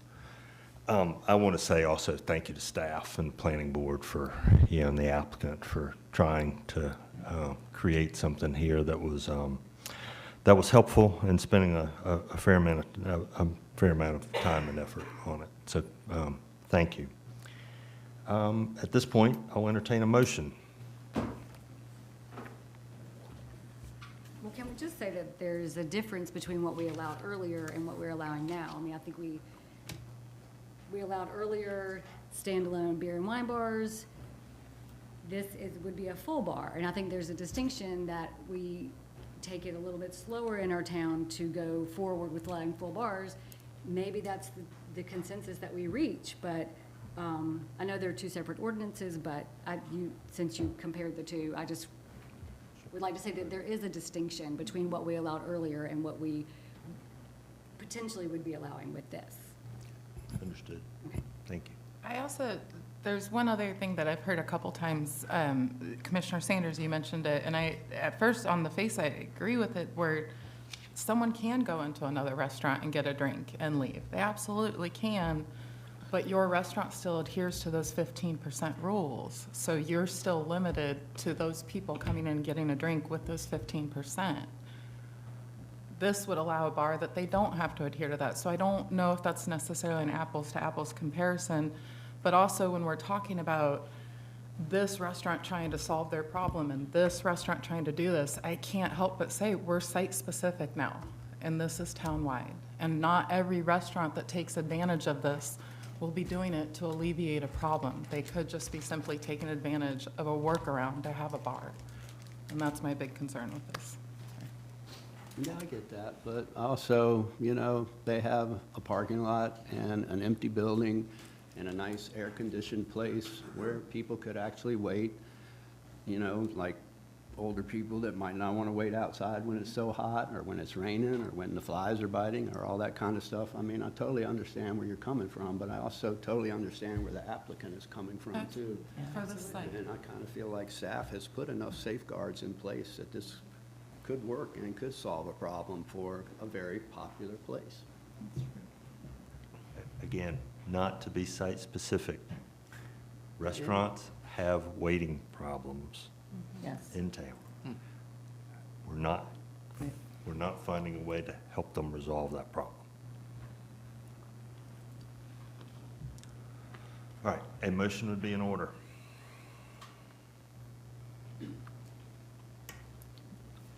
I'll make a motion to deny this text amendment request. Okay, is there a second?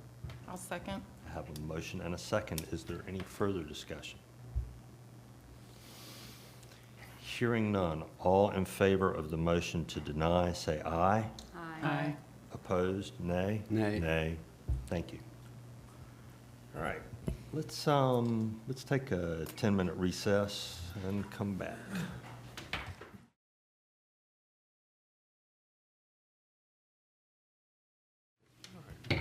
All right, the board has returned from its recess, and we will continue with reports and recommendations from the planning board and the planning director. Kelly, you've been busy today. Fortunately, this one's quick. So The planning board, we discussed most everything that they did at their last meeting, just now with the wine bar and tap room. But so their upcoming meeting, they do have one item on there. It's going to be review of a proposed expansion to Tar Hill Motel. And we're also going to look at the strategic plan that this board approved and talk about the planning-related items on there.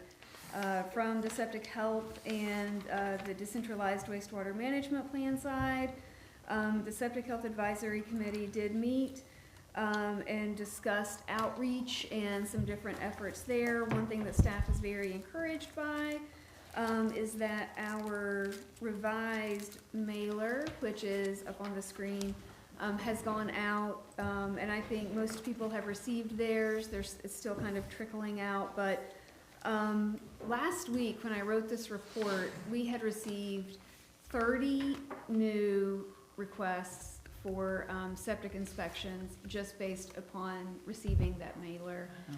Connor is down in Columbia, South Carolina, doing the think tank that he spoke about. So I'm sure when he gets back, we'll have even more for him to go through. So that's really exciting. Gave an update on our numbers. Participation is really strong with the septic health program. There's 138 inspections completed so far, 117 pump outs, and 8 loans that we've processed, and there are 2 loans in the works. So that would be, before we get to the end of the fiscal year, 10 loans, which is going to be a lot compared to what we've been doing. So the Estuarine Shoreline Management Plan kind of spelled out everything that's going on there in your packet, continuing to move forward on the Harvey Soundside event site, Villa Dunes Drive. We have George Wood with environmental professionals working with them. Soundside, as you know, we're incorporating some stormwater measures there. And then also as far as the Catfish Farm and Causeway effort, that's where we're primarily focusing on now, but there's been a lot of movement with that. Sand relocation, dune management cost share. The sand relocation program has ended. People were unable to have equipment out on the beach as of May 1. But with that, we issued 270 sand relocation authorizations and probably about 10 CAMA repair and maintenance for the same work, just outside of the nourished area, so Bonnet Street and North. And when I wrote this, we were at distributing 363,000 of the 400,000 that the board had allocated. My guess is we are probably at or over that at this point. So we had 17 applications lingering. Lily Nieberding is processing those. As those were coming in, she was letting them know it was first come, first serve. Once we hit that 400, these people will no longer be able to get that reimbursement. But that's exciting because we haven't really hit this 400 in the past couple years. And we thought with nourishment and with the 3-year cycle that this would be a big year, and it absolutely was. So, and Dowdy Park, Farmers Market, Art and Culture. The big thing there is just that summer season. Everything's scheduled out for the summer. It's ready to go. And one thing that I hadn't mentioned previously, but I did want to mention, was that we did receive a $2,000 grant through the Safe Monarch Habitat Program to upgrade our pollinator garden there on the northeast side of Dowdy Park. So that will take place in the fall.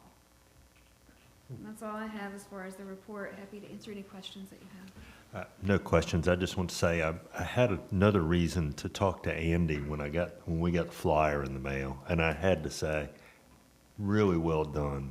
Okay. It was great. You get so much stuff that comes in the mail, and to have something that communicates clearly, stands out, carries important messages on both sides, super clear. It was great. That was really well done. Mm-hmm. Thank you. I appreciate it. Okay, all right, thank you. That brings us to old business items from previous meetings, and Amy is going to help us finalize the beach nourishment project. Yes, good morning, Mayor, Commissioners. I almost feel like I'm asking for forgiveness rather than permission with this, because the LGC approved it yesterday. So that is good news, and they know that, but of course, the expectation is some of these things are forthcoming, so just with the timing of the meeting. So first, we were able to receive the interlocal agreement with Dare County, and that just solidifies their funding towards this project. And it's just gonna be a one-time lump sum cash payment that I can draw down from. There's not gonna be any debt supplements like we had in the past. So that's the first item.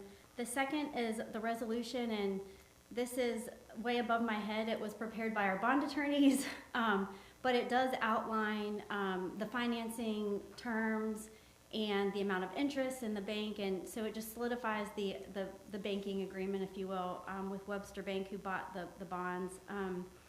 We did kind of settle in on financing $13 million, and then the rest will be, of course, Dare County's 13+ million, and then our over $12 million cash contribution, which is amazing that we were able to save up that money and do a $38 million project with no tax increase. So, and with that being said, part of what I need you to approve also is to approve the capital project ordinance as well as the budget amendment, just because I need to move the money from the capital reserve fund to the project fund. And so those two items, that is what they're for, is just to move that $12 million so we can have a budget ordinance that we have cash to fund, and we can do the purchase order. So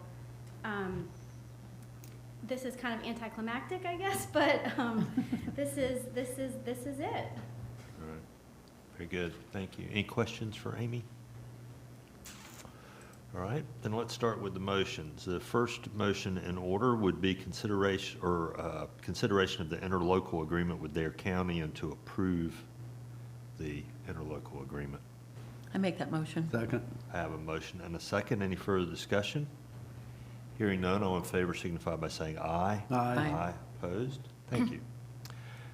Next would be consideration of the special obligation bond issuance resolution. A vote to approve the resolution, and a motion would be in order. So moved. I have a motion. Is there a second? Second. I have a motion and a second. Any further discussion? Hearing none, all in favor signify by saying aye. Aye. Aye. Opposed? Thank you. Next would be a motion to approve the capital project ordinance amendment number 19 would be in order. So moved. I have a motion. Is there a second? Second. I have a motion and a second. Any discussion? Hearing none, all in favor signify by saying aye. Aye. Opposed? Thank you. And finally, consideration of budget amendment number 11.4, and a motion to approve would be in order. So moved. I have a motion. Is there a second? Second. I have a motion and a second. Any further discussion? All right. Hearing none, all in favor signify by saying aye. Aye. Opposed? Great. Thank you. Thank you, Amy. Fabulous. Yeah, these things happen just in time. I know. Equipment's rolling on the beach, and you're dotting the i's and crossing the t's. All right, very good. That brings us to new business and committee reports, and I'll start on my right, actually. Commissioner Vaughn. The Dare County Visitors Bureau Tourism Board, we met on April 16th. Not a lot of huge news. We did welcome a new representative, which is Dylan Hykins, the new KDH commissioner. So we're glad to have him, and I'm glad to have more municipal representation on the board. We reviewed the draft budget for the 26-27 fiscal year. That will be, there's a public hearing on that budget on May 21st at our next meeting if anyone's interested. And then I guess probably one of the big things is some of us were able to attend was the ribbon cutting and event at the boardwalk and Soundside event site. I think it was well attended, and it's a beautiful facility, and I personally am proud that it's in Nags Head. And that's really it. Very good. Thank you. Commissioner Sanders? I have nothing to add to what Ms. Wyatt reported on the Estuarine Shoreline Committee. Thank you. All right. I don't Commissioner have Lambert? anything to add to Ms. Wyatt's update for the septic health, but I just want to echo what Mayor Cahoon said. You guys are doing a tremendous job, and what's happening right now with the septic health is just so exciting, and I can't wait to see where we are a year from now. Yeah, it's very good. Thank you. Government Access Channel doesn't meet again until June, but in the meantime, everyone is putting together videos. I'm kind of learning what they're doing and how, the way they're representing their town on the TV, so it's been really interesting and fun to learn about that. All right. And for me, I guess the big news from the pier is that they finished their renovation project. Yeah, So- that is big so news. It's open, looks good. Good. Very good. That brings us next to a discussion of the Dare Housing Foundation appointment. The Dare Housing Foundation has been formed. They are proceeding with their work to foster affordable housing in Dare County. You will recall that the town manager, Andy Garman, previously was our appointed representative. I think that was after Commissioner Sears left the board. Andy was in that role.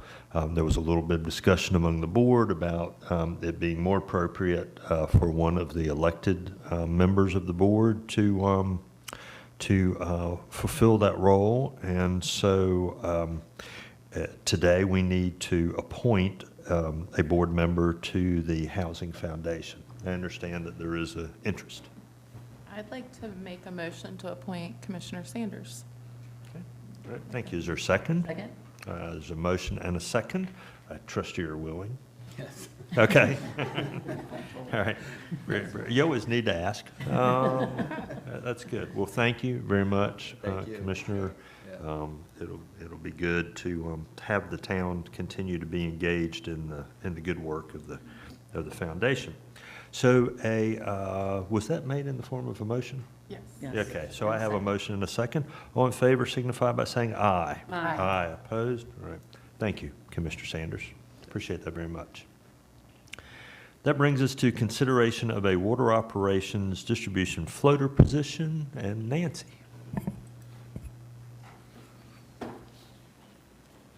Yes, with the retirement of Buddy Beecham, we would like to fill his position, instead of just being a water operator, to a water operations / distribution technician. This is not a reduction in staff, this is just using the people that we have. The operator technician will divide its time between the water plant, mainly in the summer months, say Memorial Day through Labor Day, and the rest of the time would be in distribution. The water plant could, in the wintertime, consolidate to one shift instead of two. We will also utilize the SCADA system that we have that monitor tank levels and cut pumps on and off to fine tune it to give us more alarms when the plant's not manned. Right now, the plant is manned 8 a.m. to midnight, 7 days a week, 365 days a year. Water technician's schedule is 7 a.m. to 3 p.m., Monday through Friday, weekends off, but they also rotate on call, which with the people they have would be like once a month. This won't increase the number of employees, but it will provide water distribution, additional support for preventive maintenance and main repairs. Thank you. All right, thank you. Does anybody have questions for Nancy? I guess, I mean, just fundamental for the benefit of the public who may not catch anything else. There's nothing about our water safety or distribution or availability that's going to be negatively affected by this change. No, sir, it's monitored through the SCADA system, and also we will be able to set alarms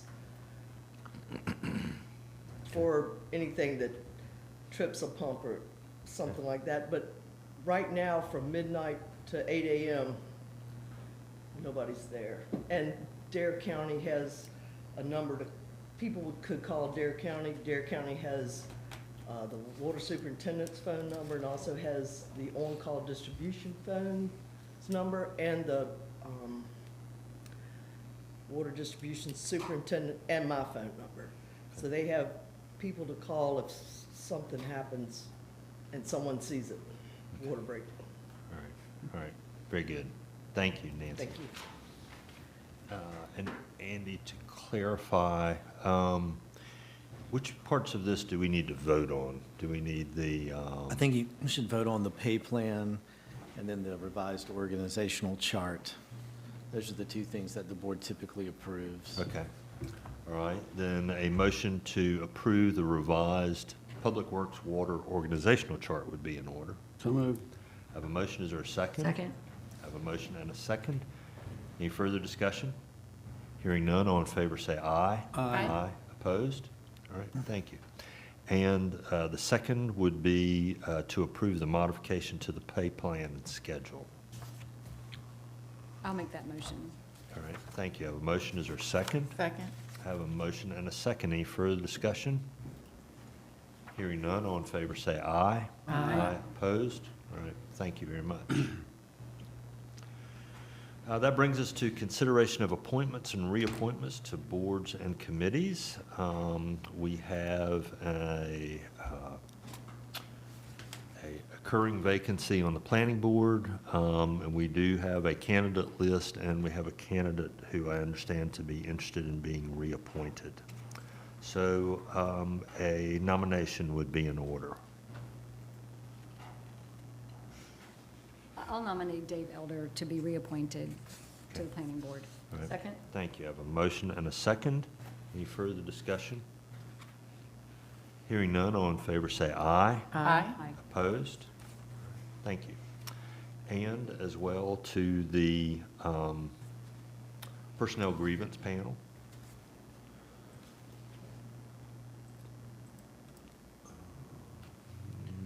And that is for Jean Flanagan's term expiring 6/7/26. And she is interested in being reappointed. That was the Correct. question. Okay, all right. Yes. I'll make a motion to reappoint Jean Flanagan for another term. Second. Thank you. I have a motion and a second. Any further discussion? Hearing none, all in favor say aye. Aye. Opposed? All right, thank you. Mr. Town Attorney, do you have Yes, anything sir. for us today? I do have one quick report for you, for the board. Just wanted to give you an update on the litigation in the case brought by Cherry Inc. against the town that related to the removal of the cottage from the oceanfront in 2023. As you may recall, we obtained a dismissal of the lawsuit last summer. Cherry has appealed that. The case is now pending in the North Carolina Court of Appeals. We're in the briefing stage. I actually filed our response brief to Cherry's brief yesterday. They have the right to file a reply brief, which I expect that they will do. And then sometime later this summer or early fall, we should learn whether the Court of Appeals is going to order oral arguments in the case, which we should learn about by September or October. And if they schedule oral arguments, they probably would be held within 60 days after that. So that's basically the timeline we're on right now. If arguments are not held, the case will be determined by a panel of the Court of Appeals in chambers. And we should be expecting a decision sometime next spring, I would say. Okay, thanks, John. Yes, sir. The wheels turn. Slowly, Turn but they slow. turn. They turn slow. All right, very good. All right, that brings us to the town manager and the budget.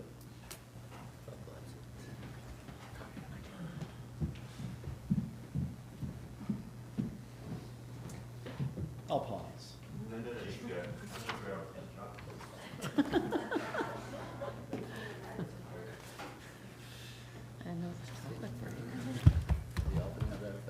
You don't want to miss this.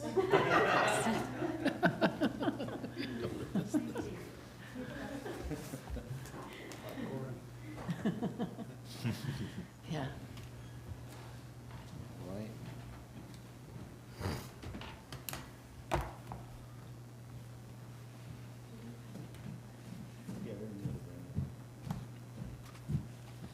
right, so Katie, thank you for bringing up the budget on the screen.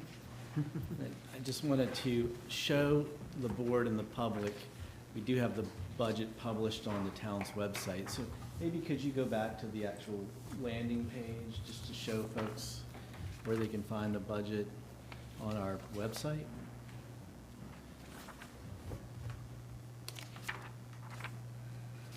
So yeah, there's an annual budgets page. You can go and find it. It's there now. And as you can see, it's labeled 26-27 Manager's Recommended Budget. So that is the digital version of the hard copy you're getting ready to receive. So anyway, thank you for the opportunity to present the recommended budget for fiscal year 2026-27. Let me start by saying how grateful I am to the board and to our staff for the very thoughtful and diligent work through every step in this process. This process usually takes about 6 months, starting in November and concluding in June. We first conduct a strategic planning retreat. This year was in February. Normally, we do that a little bit earlier. Since we had a new board this year, we wanted to make sure we captured the input from the new board. We had already started working on this budget at that time, but the retreat did help influence the priorities that are in this budget. And ultimately, those were reflected in the budget and the CIP document, which we've already been discussing. So today, we're going to give a brief presentation. I'm going to start. Amy's going to finish it. She'll bring it home. As I mentioned, it's published on the website. After today, we'll have a workshop on the recommended budget on May 20th, which is your regular mid-month meeting. And then in June, we'll have the public hearing, which you already authorized today on the consent agenda. That's June 3rd. We'll have the public hearing. Sometimes the board may adopt the budget at that meeting or may choose to adopt the budget at the June mid-month meeting. So that's just the schedule we're looking at from here on out. So the 26-27 budget reflects the town's ongoing commitment to responsible stewardship of Nags Head's 4 strategic planning goals: protecting our natural environment, achieving responsible and adaptive development, promoting a sustainable economy, and maintaining efficient, high-quality government services. Hopefully you'll find this budget reflects the values and the long-term vision you have for the town, balancing responsible fiscal management with targeted investment in infrastructure, public safety, environmental stewardship, and the town's most important asset, its people. So a little bit of an overview of the big ticket items we have in the budget this year. First thing I'll mention is the construction of the multi-use path, which would link Carolista Drive, the entrance to Jockey's Ridge State Park, with West Soundside Road. The board knows about this. We've been talking about it for several years. We were able to get a $100,000 state grant, Trails grant, to pay for the design for this project. We also got a $750,000 grant from the Outer Banks Visitors Bureau for this project. It will go on the west side of 158, and the estimated project is about $1.6 million. We're working on the design right now. We do have meetings scheduled with Jockey's Ridge and with NCDOT in the next 2 weeks. Obviously, a major initiative this year will be the Beach Nourishment Project, placing slightly less than 2.5 million cubic yards of sand on the beach along 10 miles of shoreline at a cost of about $38 million. It's funded through property taxes, municipal service districts, Dare County contributions, and the town's Beach Nourishment Fund. We'll also replace several beach accesses this year. We've been trying to do this every year, at least 2. This year will be Albatross and Glidden Street. We're applying for grants for Glidden Street, I believe, through CAMA. We've also budgeted $50,000 for the design of the Hargrove bathhouse replacement, which we're expecting to replace in 27-28. That was a $400,000 grant for Hargrove that we received as well. Next year, we will also continue with our streets and stormwater work, which we've been aggressively pursuing. Year 7 of our 20-year plan is in next fiscal year. This focuses on resurfacing several east-west streets, including Ida Street, James Street, Tides Drive, Gull, Curlew, Dunn Street, Glidden, Finch, Forest, and Mall Drive, amongst others. We're also looking at resurfacing a portion of Wrightsville Avenue between Bark and East Bonnet. And David is currently working on Project Area 4, which you've heard about a lot, which would be a new drainage system, a collection system around that area of Wrightsville and Dowdy Park. The water would be pumped over to the Bonnet Street Bathhouse parking lot, which would be reconstructed, and there would be a subsurface infiltration system at Bonnet Street. It's very similar to some of the projects we've just completed in South Nags Head, and this is another state grant we received for $2.36 million. So we're very fortunate to continue to receive these grants, which have made significant improvements in the town's drainage infrastructure. And we are also proposing to replace our culvert cleaner. This is probably, next to the employees, the town's second most valuable asset. We use this extensively every week. Nancy sends me pictures almost every other day of different ditches and culverts that have been cleaned out by Bobby Hooper. So we are wearing these things out. I think this unit's probably only about 10 years old. So that's something we're doing. Police department is looking at replacing its drone. They use this for accident reconstruction, search and rescue, and post-storm surveys. We're also looking at replacing 3 police vehicles as part of our replacement schedule. Fires, looking at replacing the Knox key management system we use for business access, which is for non-destructive entry. And we're also looking at purchasing a new training prop. This was in the CIP. For water and septic, we are recommending a 5% water rate increase. We're looking at purchasing a $66,000 vacuum trailer to support water main repairs and emergency response while serving the Stormwater Division as a shared asset. Water main extensions planned this year include along South Croton Highway between Finch and Forbes Street, and also between Dune Street and East Soundside Road. For septic health, Kelly just described our septic health program and some of the things we're doing. We're looking at increasing our funding for the water credits for tank pumping by 10%. I think we're getting close to the budget for that we included last year. That's something that's been successful. We're not recommending increasing the funding for the inspections, primarily because I think Connor's been doing more of those in-house, and so we're just not having to spend the money. It's not that we're not doing the inspections, so I think that's, we can hopefully look at using that money in other ways. And then that brings me to one thing the Septic Health Advisory Committee discussed last time, and certainly we can debate about this at the workshop we have, but we've included $10,000 in the budget for a marketing campaign, which would create a multi-pronged strategy that can be consistently applied over time and create mechanisms to measure effectiveness. So, the flyer is something that the mayor just commented on before my presentation. This would be a more robust campaign for the septic health program. And so we can talk a little bit more about that at the workshop, but I think it's something that could be valuable. Obviously, we're getting ready to start the 0% interest septic replacement program, which Kelly's been talking about quite a bit. That's included in the budget, and we have been given the green light to start issuing those funds. For facilities planning, the board's definitely familiar with the campus master plan. We're working on phase 1 right now with the replacement of the fitness center. We've also included $50,000 in this budget to do a schematic level design for a new fire station. Obviously, we're applying for funding, legislative appropriations, and we want to be ready in case we're lucky enough to get something. But starting the process to design the fire station certainly won't hurt us, and we can still decide when we want to start with that. We are also looking at updating our Parks and Recreation Master Plan, something that was in the CIP, and funding for that's been included in the budget. Regarding our team, we obviously just completed a pay and class study the board approved earlier today. Funding is included in the budget for that. 3% cost of living adjustment based on the CPI is included in this budget. We're still covering health insurance premiums, 100% for employees, 80% for families. We've experienced an 8% renewal this year, so we've budgeted for that.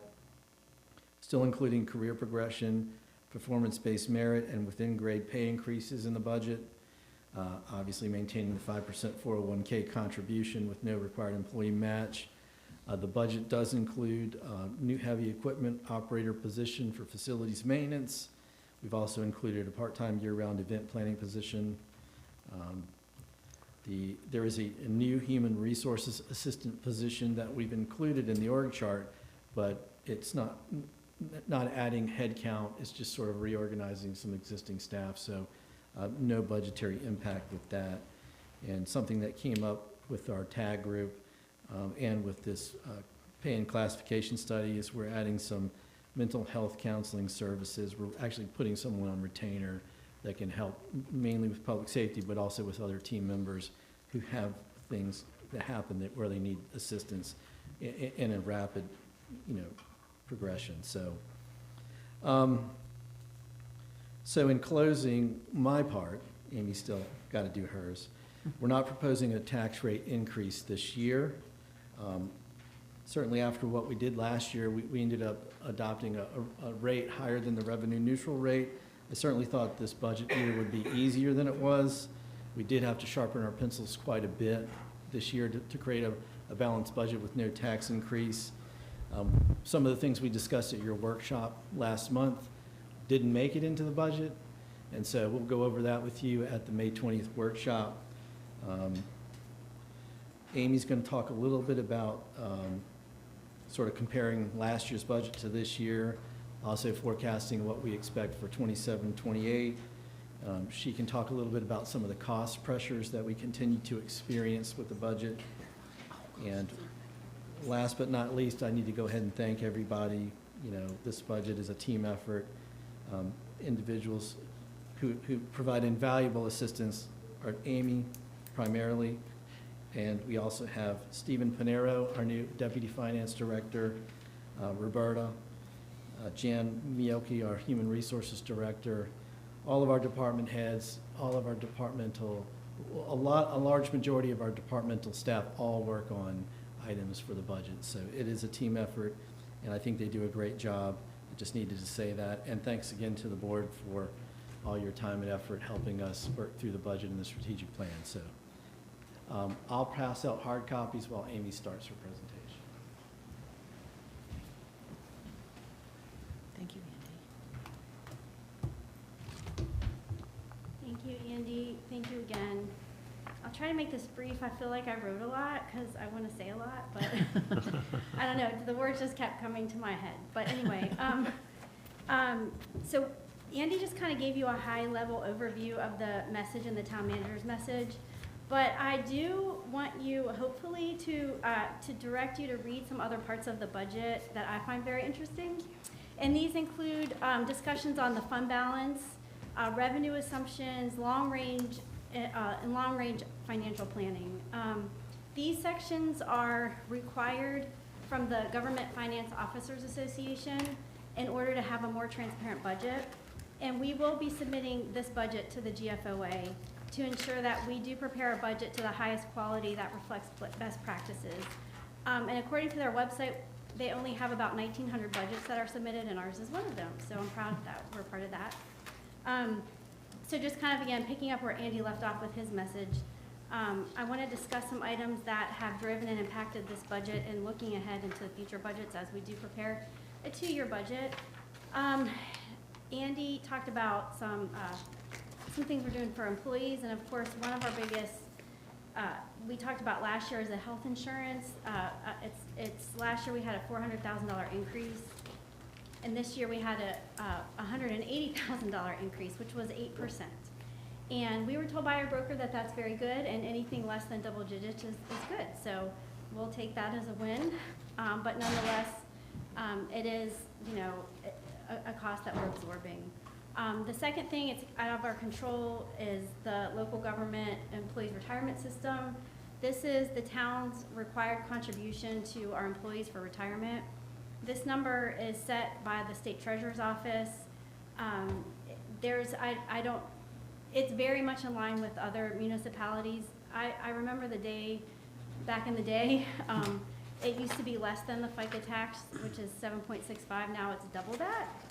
And so with that being said, this year our expense is $1.8 million for our contribution.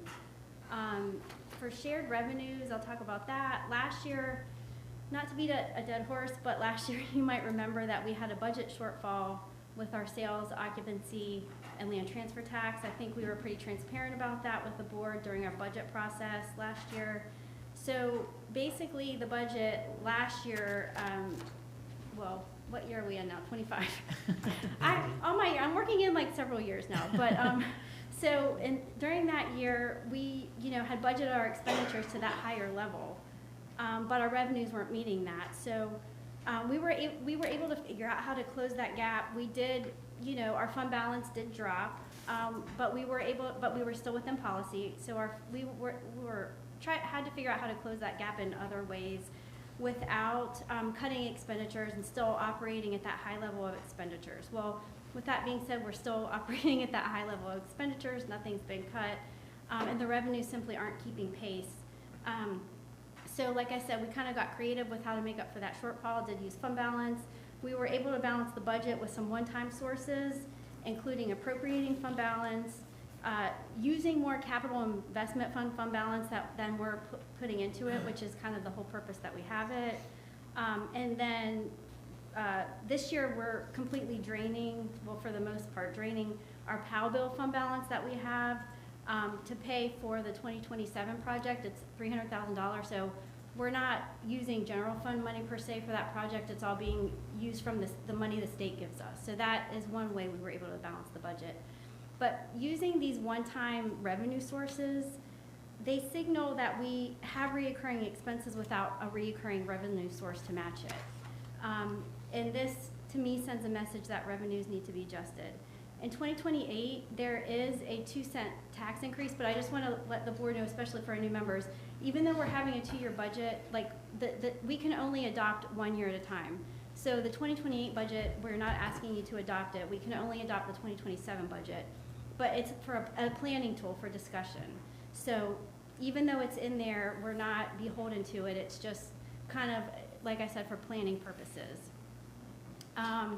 And this message also resonates with, I have looked at some of the other budgets online, including Dare County's message of no tax rate this year, but pressures on expenditure growth continue, revenues aren't keeping pace, and the gap has been solved with one-time actions, but their messaging is likely a tax increase is anticipated in 28. Same thing with Southern Shore's budget, no tax increase this year, probably one next year. This year, Kitty Hawk is proposing a 1.5% tax increase from what I saw. And I think Andy said in the voice, Manny said they're doing a 3-cent tax increase.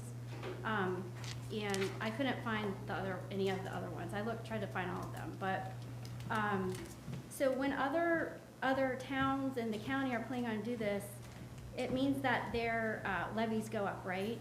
And if ours stays the same, well, with the shared revenues, occupancy, sales, land transfer, they're distributed based on the levies.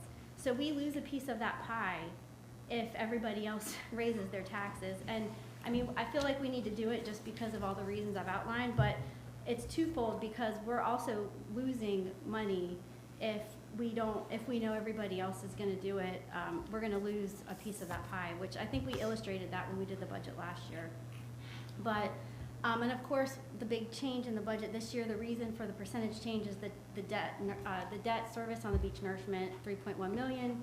That is funded through the Capital Reserve Fund, and it shows up as a debt payment in the general fund budget, but it shows up as a revenue in the general fund also from the Capital Reserve Fund. So it's kind of like a flow of in and out because you can't record activity in the Capital Reserve Fund.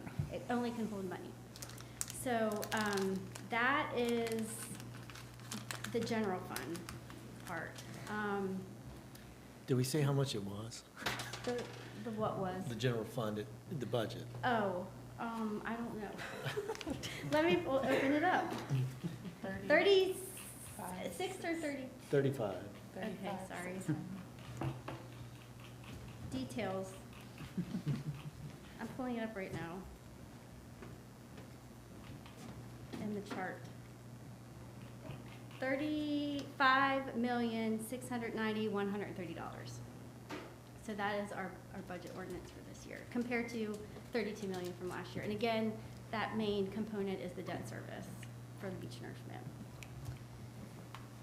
Okay, and again, just again, not to beat a dead horse again with the shared revenues, I don't think I need to spend a lot of time explaining why they're budgeted flat, based on what I described.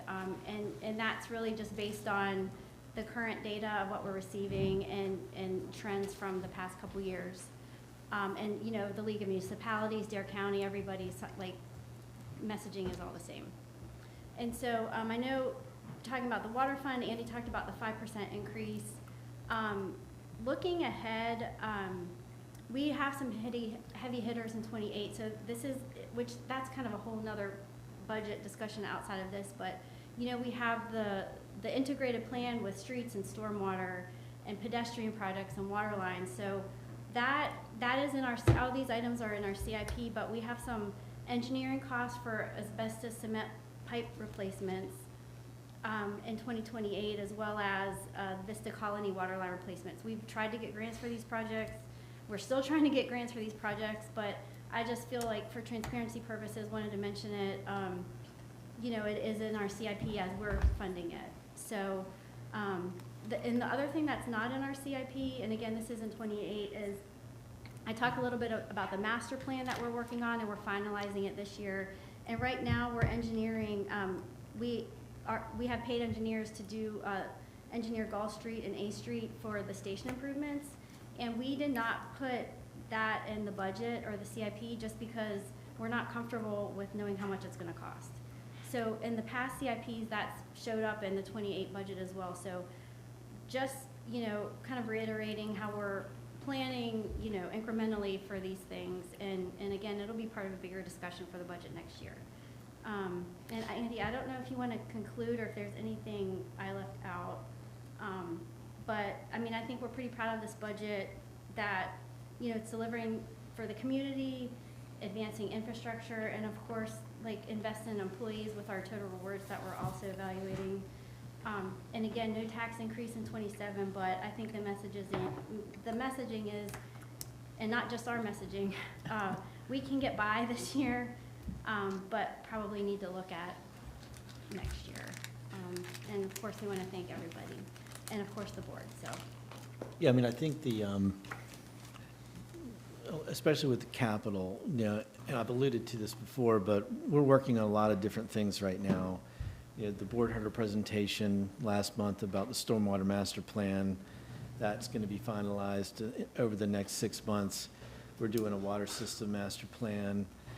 David Ryan spoke about our streets and stormwater plan. That was the 20-year plan I mentioned, and how much more expensive things are getting, and so we might have to sort of relook at that as well.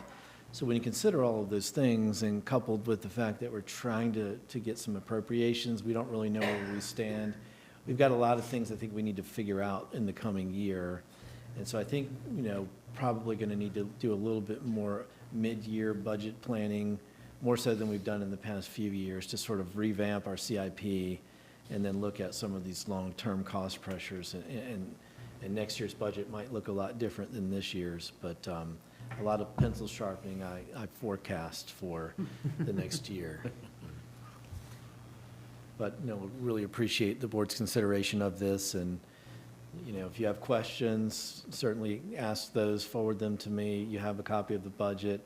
We'll give you some more information at the May 20th workshop, and we'll be ready for the public hearing in January. So thank you. Very good. Thank you, Andy. Thank you, Amy, and thank you to all of the staff who always put so much work into this over the last several months to bring it to this point. I'll talk a little bit about this more later, but there are some financial pressures coming down the pike. I think staff's approach to taking a mid-year look at budget is going to find itself to be very prudent.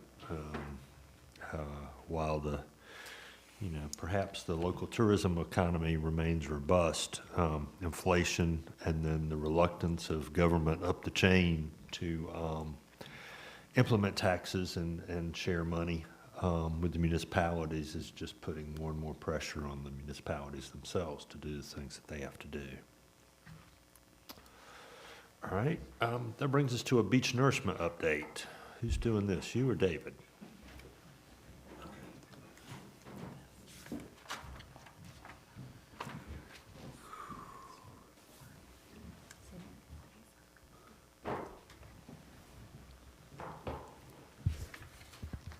Good morning, Mayor and Commissioners.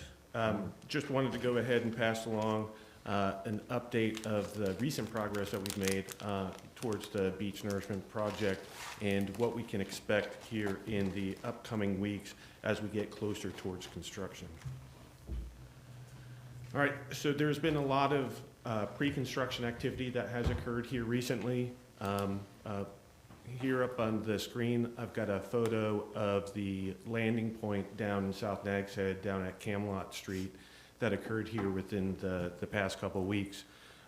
We'll see a similar subline be landed towards the end of this week up towards Nags Head Pier, actually just south of Nags Head Pier and north of Curlew Street. So we're starting to see not only some pipelines arrive, but also some equipment arrive.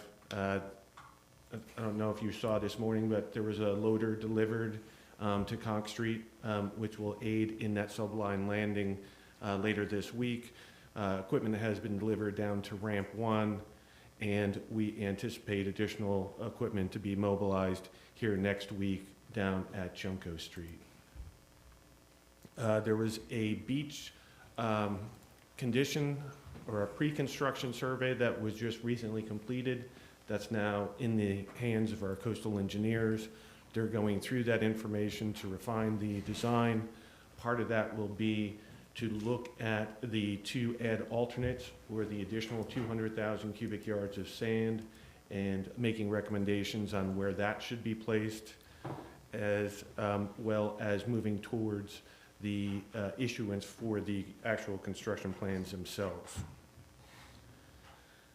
With the project schedule, what we've seen already, we've seen some shore work, and that's taken place here over the past several weeks and will continue so for the next couple of weeks. Equipment mobilization, as I had just discussed, and the arrival of the dredges. The most recent information that we have received is the hydraulic dredge or the cutter dredge is going to arrive on station on or around May 20th to begin pumping operations down there in South Nags Head. And then there will be a second dredge, which is a hopper dredge, which is anticipated to be on station on around May 23rd to go ahead and start pumping in the north end of town. While they are pumping, there will be some other work that will take place to include the installation of sand fencing and sprigging before the pumping operations wrap up in and around mid-July is what that anticipated completion date is at this point in time. Just wanted to review some of those things that we can expect during the course of construction. These operations occur 24/7. There will be active work area closures during the daytime. They will range between 1,500 to 2,000 feet, and then during the nighttime, that will be reduced to a 1,000-foot closure area. You can see in the photo up here, this is of a previous project where we've got the pipeline.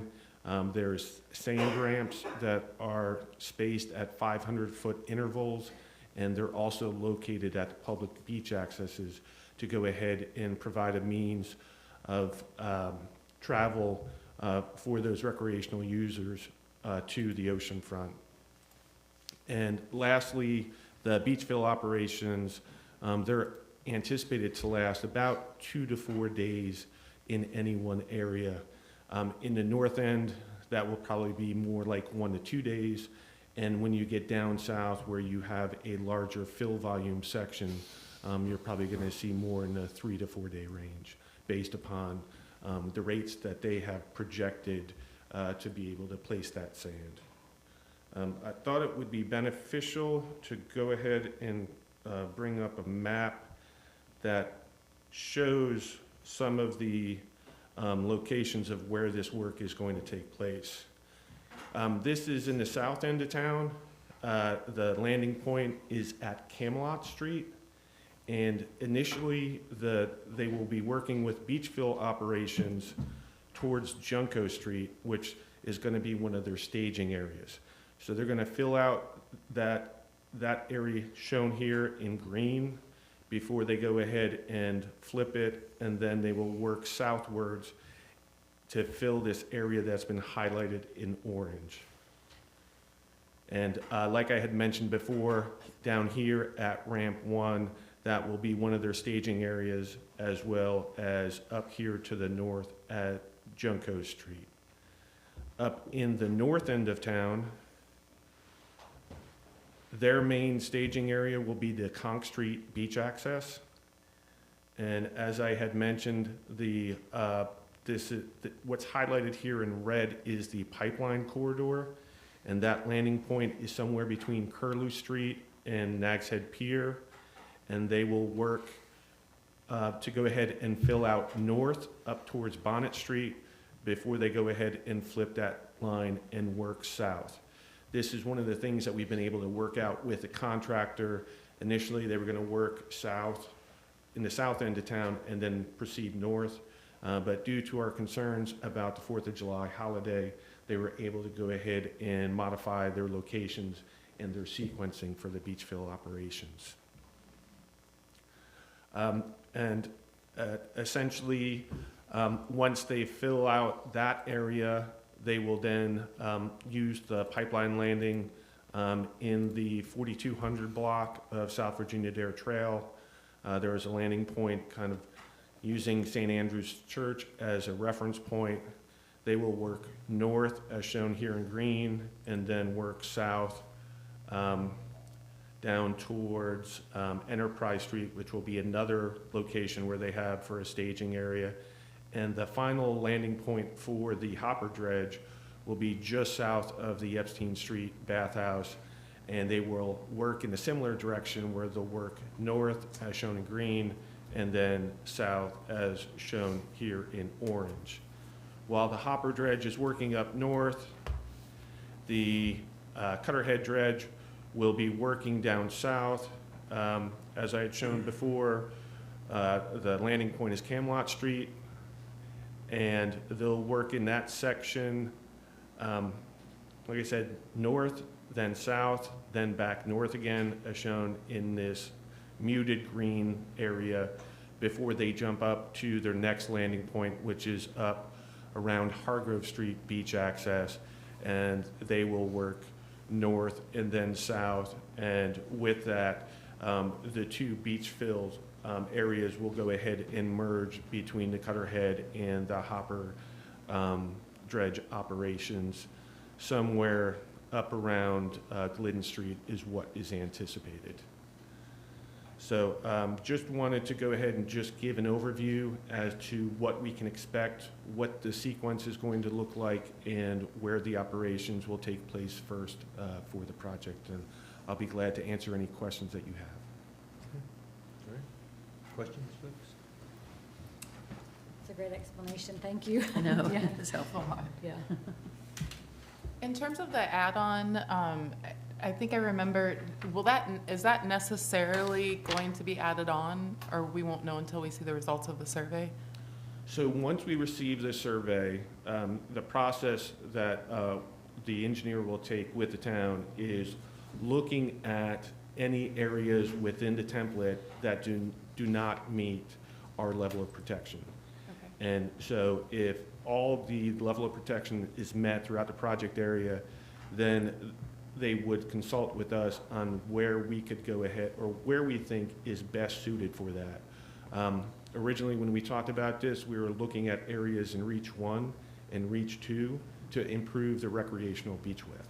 Okay. So we'll look at a couple different things before we go ahead and decide that, and we anticipate that will occur here within the next week. Thank you. Very good. Thank you, David. All right, Exciting. thank you. Thank you very much, thank you. Yep. All right, that brings us to the Board of Commissioners agenda. I think I'll start to my left. Molly, I anything have today? nothing today. All right, I have nothing. okay. Mr. Sanders? Clean sweep. Okay, all right, very good. That brings it to the mayor's agenda. I do have several things. One, I would like to take this opportunity to introduce Jocelyn Brown. Many of you know her or have already met her this morning. Jocelyn grew up in Nags Head. She is studying political science at Florida Atlantic University and expressed an interest in public policy and the operation of town government. And so she is my shadow in sort of an informal internship this summer. So she'll be attending our meetings and sort of studying our documents, and hope to be able to connect her maybe with some staff as we go along through the summer, so that she can get a full picture of what town government is like. And so welcome.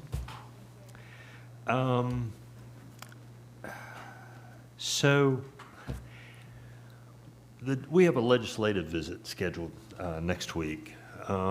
Several board members and the town manager are planning to attend that. Now we'll be going to Raleigh. Our lobbyist is in the process of setting up some meetings. There are a number of things that the town of Nags Head is concerned with as we go to Raleigh. One is the downzoning issue that has complicated our lives, complicated Kelly's life, obviously, over the last several weeks, and it is hindering initiatives within the town. I mean, we were well on our way to doing something about accessory dwellings and maybe some other things, and that has stymied our work, and so we still need to address that. The legislature continues to attempt to take away authority from towns, including the parking provision that also came up this morning. You know, how in the world they think a town like Nags Head is supposed to function without a parking standard of any kind is just utterly mystifying. And they do these things, I think, without asking anyone what the implications are.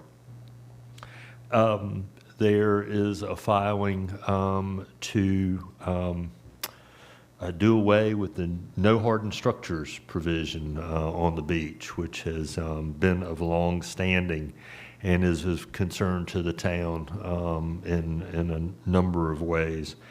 And so we, and our financing requests that we have before the legislature, help with water lines, as Amy mentioned earlier.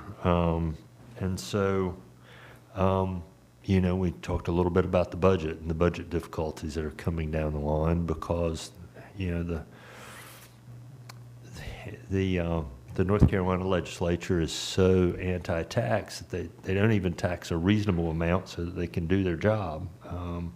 And that's disheartening, but we're going to have to find our own way through that. And so again, just want the citizens to know that we are doing our best. We are carrying that message. We are going to be prudent when it comes to finances going forward, and do everything we can in the town's best interest. A couple of weeks ago, I attended the North Carolina Beaches, Inlets, and Waterways Association meeting down in Emerald Isle. A big part of that was a discussion about sustainable beach nourishment, and it featured Dare County's projects pretty prominently. And you know, what is sustainable beach nourishment? Well, there are several things that go into that. One is having, you know, sources of sand, having contractors to do the work, but the biggest part of it is the financial part of it. And beach nourishment is getting more and more expensive every year. It is more and more critical to the economic well-being and health of communities like ours. And there's a lot of pressure on the resources that are available to do the beach nourishment that needs to be done. And, you know, again, the federal government's not interested in picking up a new beach nourishment project.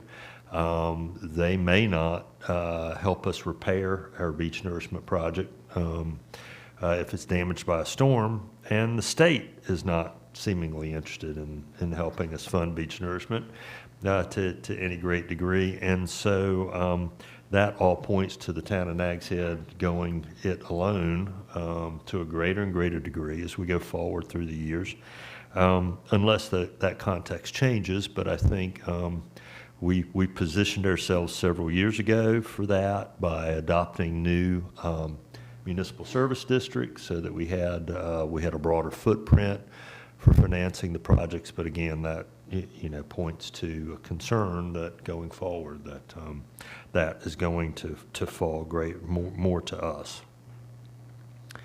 On a positive note, I was at the same week, earlier in the same week, I attended the Coastal Leadership Institute. And just to give you a little snapshot, that particular session was about sustainable shorelines. And so what we get to do in that group is we hear from scientists and agencies about the value of sustainable shorelines. We get to take a boat trip. We get to go out and actually look at these with a guide who's describing the infrastructure we're looking at and how it works and what it costs and what the future is and all the implications of that.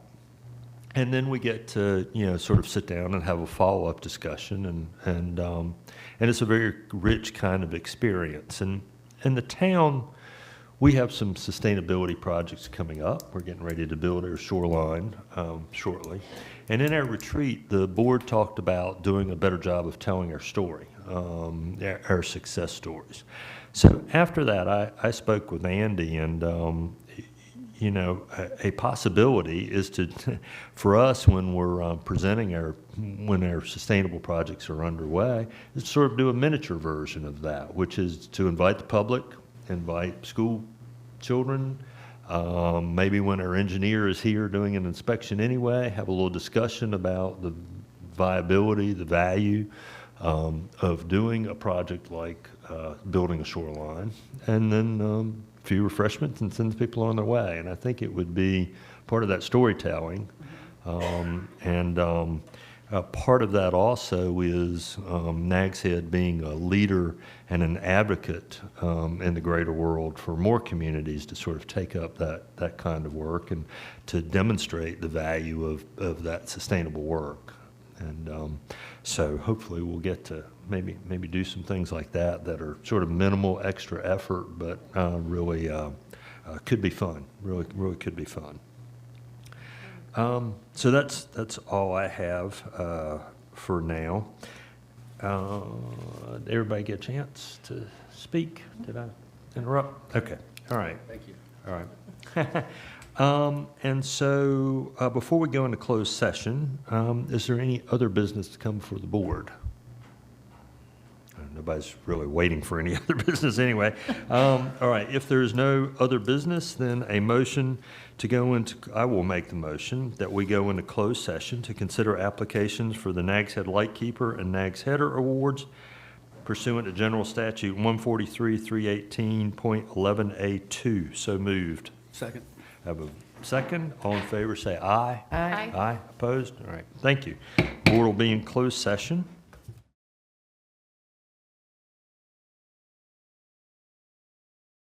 Okay. All right. The board has returned to open session. Mr. Leidy, will you report, please? Yes, sir. The board did discuss and took action on the two honorary matters, but no actions need to be reported at this time. All right. Very good. Thank you. We addressed other business. So our final bit of business today would be a recess to our mid-month meeting to be followed by the 26-27 budget workshop. So moved. Have a motion. Is there a second? Second. I'm sorry, Mr. Mayor. Is it a budget workshop? It is our Or a budget public hearing to consider the budget? Public hearing was scheduled for June. Yeah, mid-month. This is, okay. this is the workshop on the manager's recommended budget. Oh, okay, all right. Right now, we don't have any agenda items for the mid-month meeting, so it could end up being just a workshop, but something could come up. But the motion is for mid-month meeting to be followed by the workshop. Yeah, that covers all the bases then. Okay. All right. And I had a second. So all in favor say aye. Aye. Aye. Opposed? All right. The board is in recess.